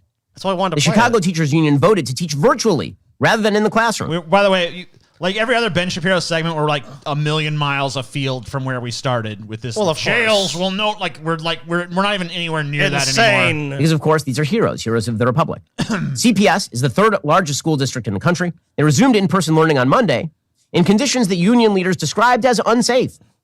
The union held an emergency meeting on Tuesday. The vote was 73% in favor of the remote work-only job action, the union said on Twitter. Chicago Public Schools described the union vote as, quote, an unfortunate decision. The union said the action will end when the current surge in cases substantially subsides. Okay, so just a quick note. This is an illegal strike. Okay, by law, public sector unions are not allowed to strike. The reason they're not allowed to strike is because they're not striking against an employer. They're striking against the taxpayer. Public sector unions are barred from strikes. Moron, dude. Public sector unions have been striking pretty much every year since time immemorial, you dumb fucking idiot. You're literally telling people that public sector unions aren't allowed to go on strike. And you're going to fucking bold-faced lie to your audience and have them go, oh, that's right. What would be the point of a union? Yeah. Okay, wait a minute. You're telling me that these unions manage somehow to exert all this nefarious influence without being able to force the hand of the public sector with a strike? How are they doing it? If they're toothless and they can't strike, how are they doing it, Ben? Wait. Well, he's just saying they're breaking the law. Well, remember, when they Paul, do. too, when the police in New York City said they were If they're going to breaking strike. the law, they should be arrested and thrown into the prisons that he advocates for. Am I wrong? Ooh, that's a good idea. Why are Let's they throw still him- walking the let's throw streets him in and teaching jail. the kids, Ben? By law. Doesn't matter. They do it all the time. Okay, but again, the idea is the rules must change. The rules must change because there's a small group of people who are paranoid and being crazy. And so all the rules have to change. To I restrict students agree. I do agree about that. There's a small group of people called Ben Shapiro's prime audience that are paranoid and going crazy. And we probably should do something about them. from being able to go to school. There you go. Hi, I'm a fuck shill. him. Yeah, we're not going to watch Ben Shapiro's equivalent of a Patreon shill. Fuck him.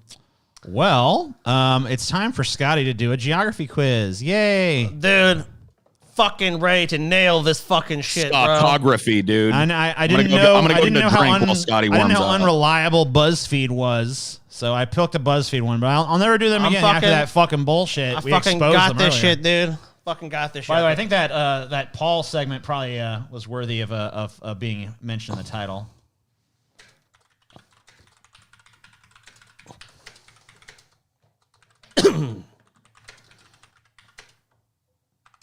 go. Boom. Save that. All right, dude. If I miss any question on this test, So, only- it's fucking rigged, dude. Only 4.0 students can get 20 out of 25 on this geography All trivia right, quiz, dude. Scotty. Let me see. So, first thing you got to do is find Germany. Here, I'll give you the mouse. You go ahead and just do what you do. Okay. Let's see. Find it, Scotty. Nail it. Is that it? It's Germany, bro. Keep going. Correct. Find Egypt. Egypt. What the fuck is Egypt, dude? Where's Egypt, Scotty? Fuck, where's Egypt, bro? Find it, bitch. Fuck. Right there, dude. That's Egypt, right? Yep. That's too easy. Fucking Cuba. Isn't Cuba like right Donde fucking está here? Cuba? Cuba's like right fucking here, isn't it? I don't know, Scotty. It's your quiz. Yep. Find Japan. That's super easy. Super easy. Find Chile. Now, this one I would not know. Isn't that Chile? Or is it Argentina? Yep, Oh, you that got was it. right. Damn, Scotty is good at this. Greece. Isn't this Greece right here? Yeah, that's Greece. Come on, James. Boom. Come on. Madagascar. Is this There you go. the easiest one in the world? Panama. Panama. Isn't Panama like right there? Panama. Hadn't missed one yet. Find Afghanistan. Scotty. Afghanistan. We've been to war with them for 129 years. You better Fuck. find it. This is a quiz for babies. Isn't it? Oh, he don't know. He don't know. This is the age when Scotty the reign of Scotty fails. Doesn't even know the country we've been at war with for 20 fucking years. Basically, most of his lifetime. Oh, he fucking lucked into it. Lucky guess, bitch. Lucky fucking guess. Well, this is Brazil. Find the communist Chile. hellhole of Venezuela. Fuck is Venezuela? I'm probably gonna miss this one. I'm just gonna guess. Damn it. Piece of shit, dude. Guesses. Got Ireland. That's an easy one. Super Morocco, easy. I don't actually know. I do not know. So I'm gonna I miss have no this. fucking clue where Morocco is. I'm gonna miss. This is South Africa. This is like. This He's is North faking. He probably Africa. does know. Piece of shit. I really don't. God, is Morocco on the eastern? I'm just gonna get. No, that doesn't seem right. What the fuck is that? Morocco. I'm just gonna guess. Nope. Wrong. Nope. I was totally wrong. Wrong. Scotty doesn't know Stupid where Morocco bitch. is. Fucking dumbass. All right, so here's what you supposed to find here? Guatemala. Guatemala. So I know it's Panama. I know this is Guatemala. Mexico. So I've got a decent shot at it. It's gotta be one of So those in the it's middle. one- Fuck, which one is it though? I'm guessing Guatemala's right there. Oh no, is that bitch. one? Wrong. Mongo. Mongolia's right there. Yep. Oh shit. It's Paul's country. I knew where there was.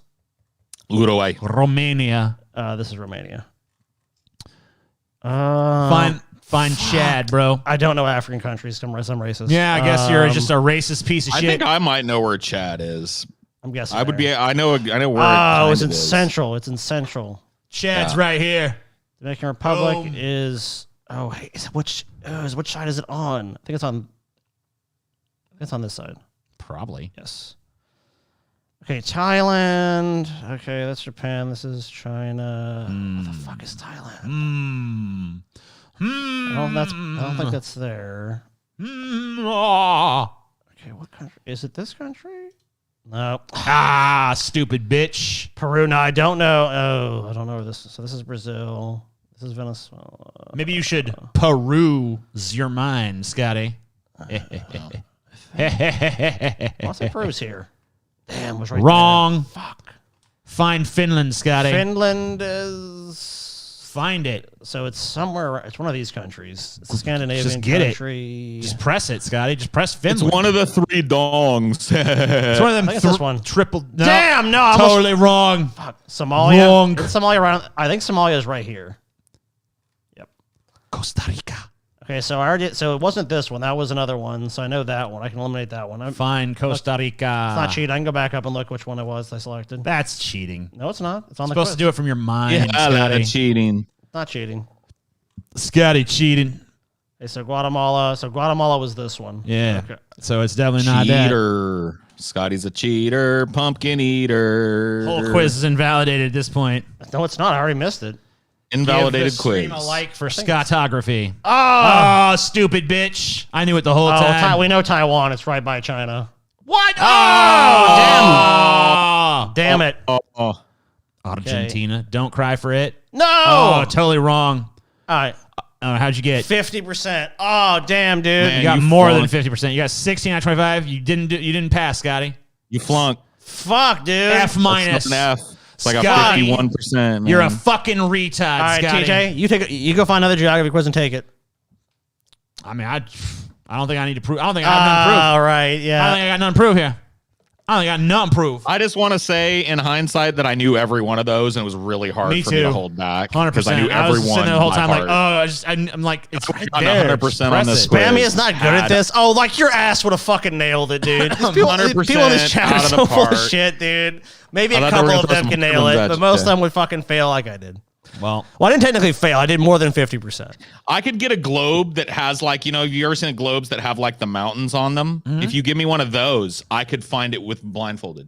I could Wow. find Chad what? blindfolded. Just find it by touch. You know? Yeah, by touch, I'd be Just all find it by okay, the this is typo- the Andes. topography. Oh, fuck There you, it dude. I is. just got 100%. Here's Mount Pinatubo. fucking cheating motherfucker, All right, dude. Chad, Paul right knows here. the names of the Boom. Man, you know individual this shit was fucking mountains rigged. on that bitch. This shit was fucking rigged, man. Individual mountains on Fucking that shit was bitch. rigged.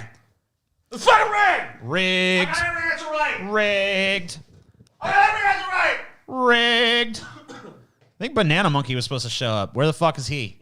Where is he?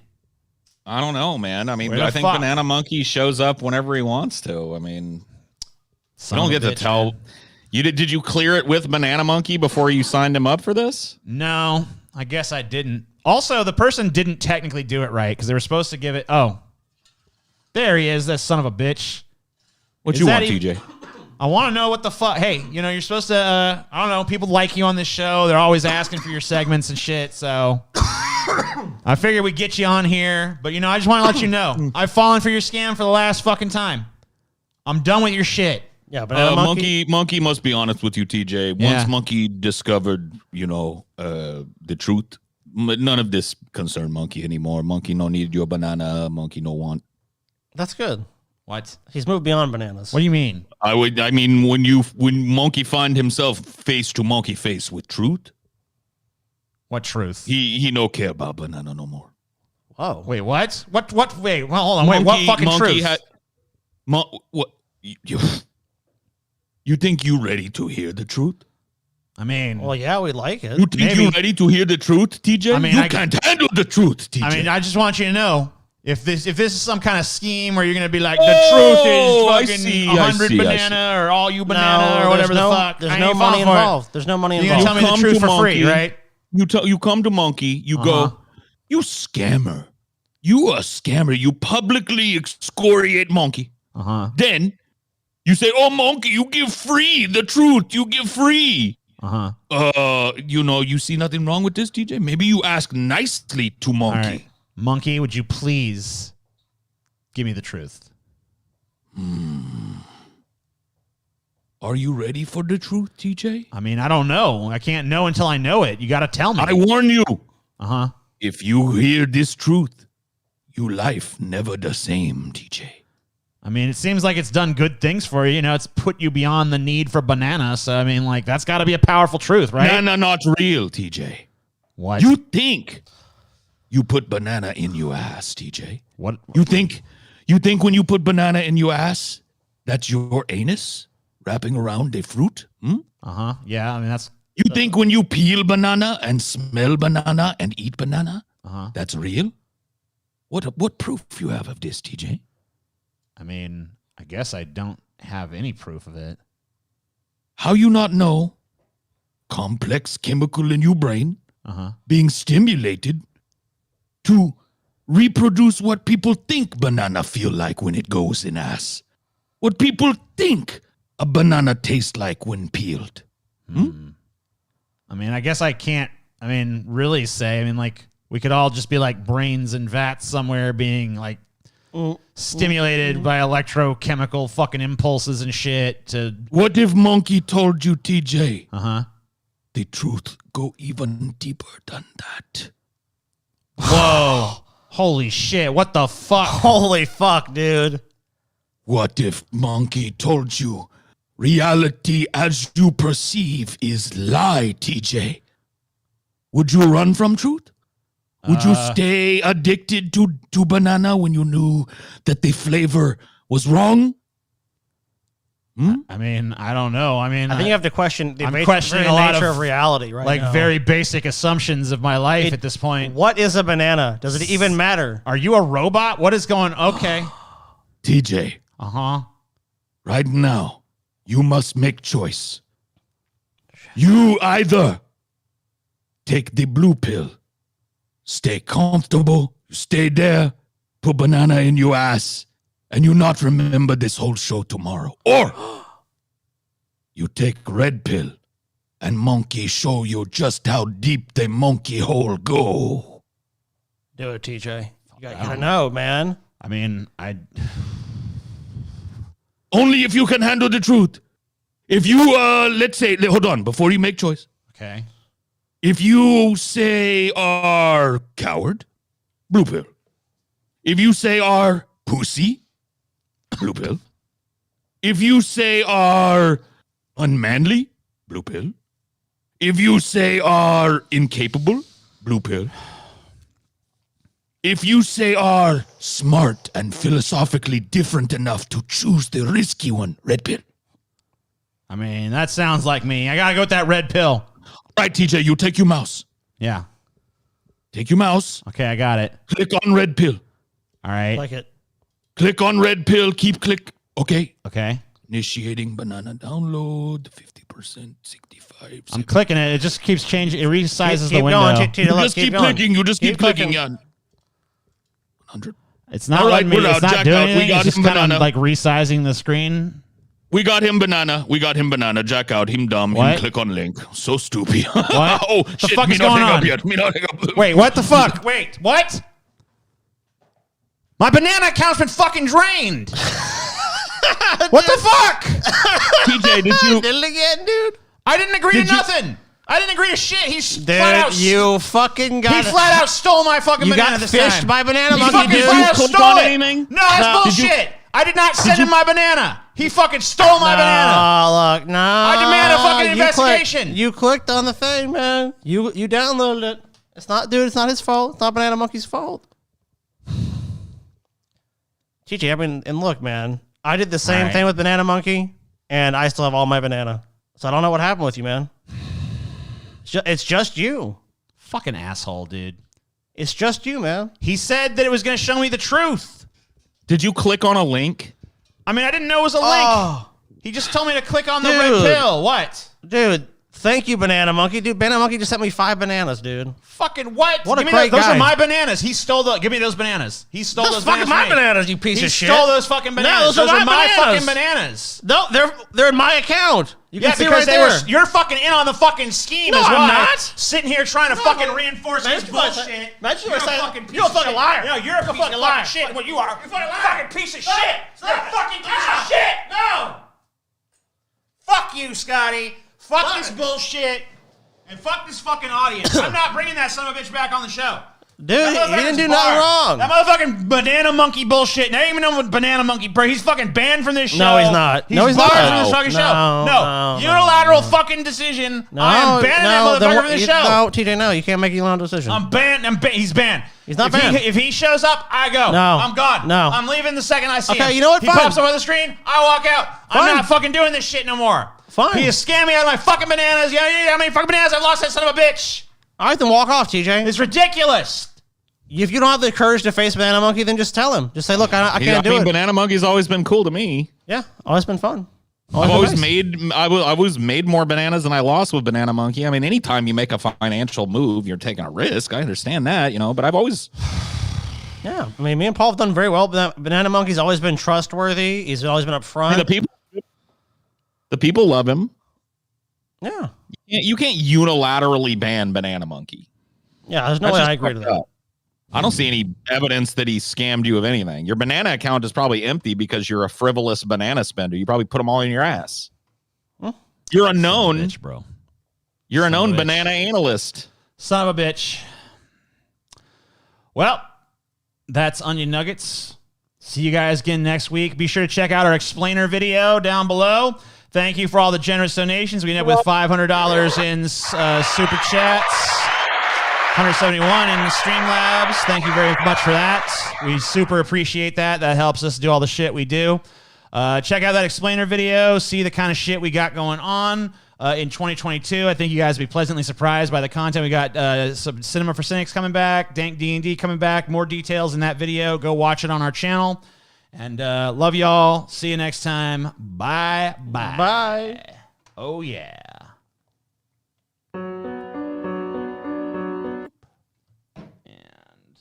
Hold on, I gotta mute this shit.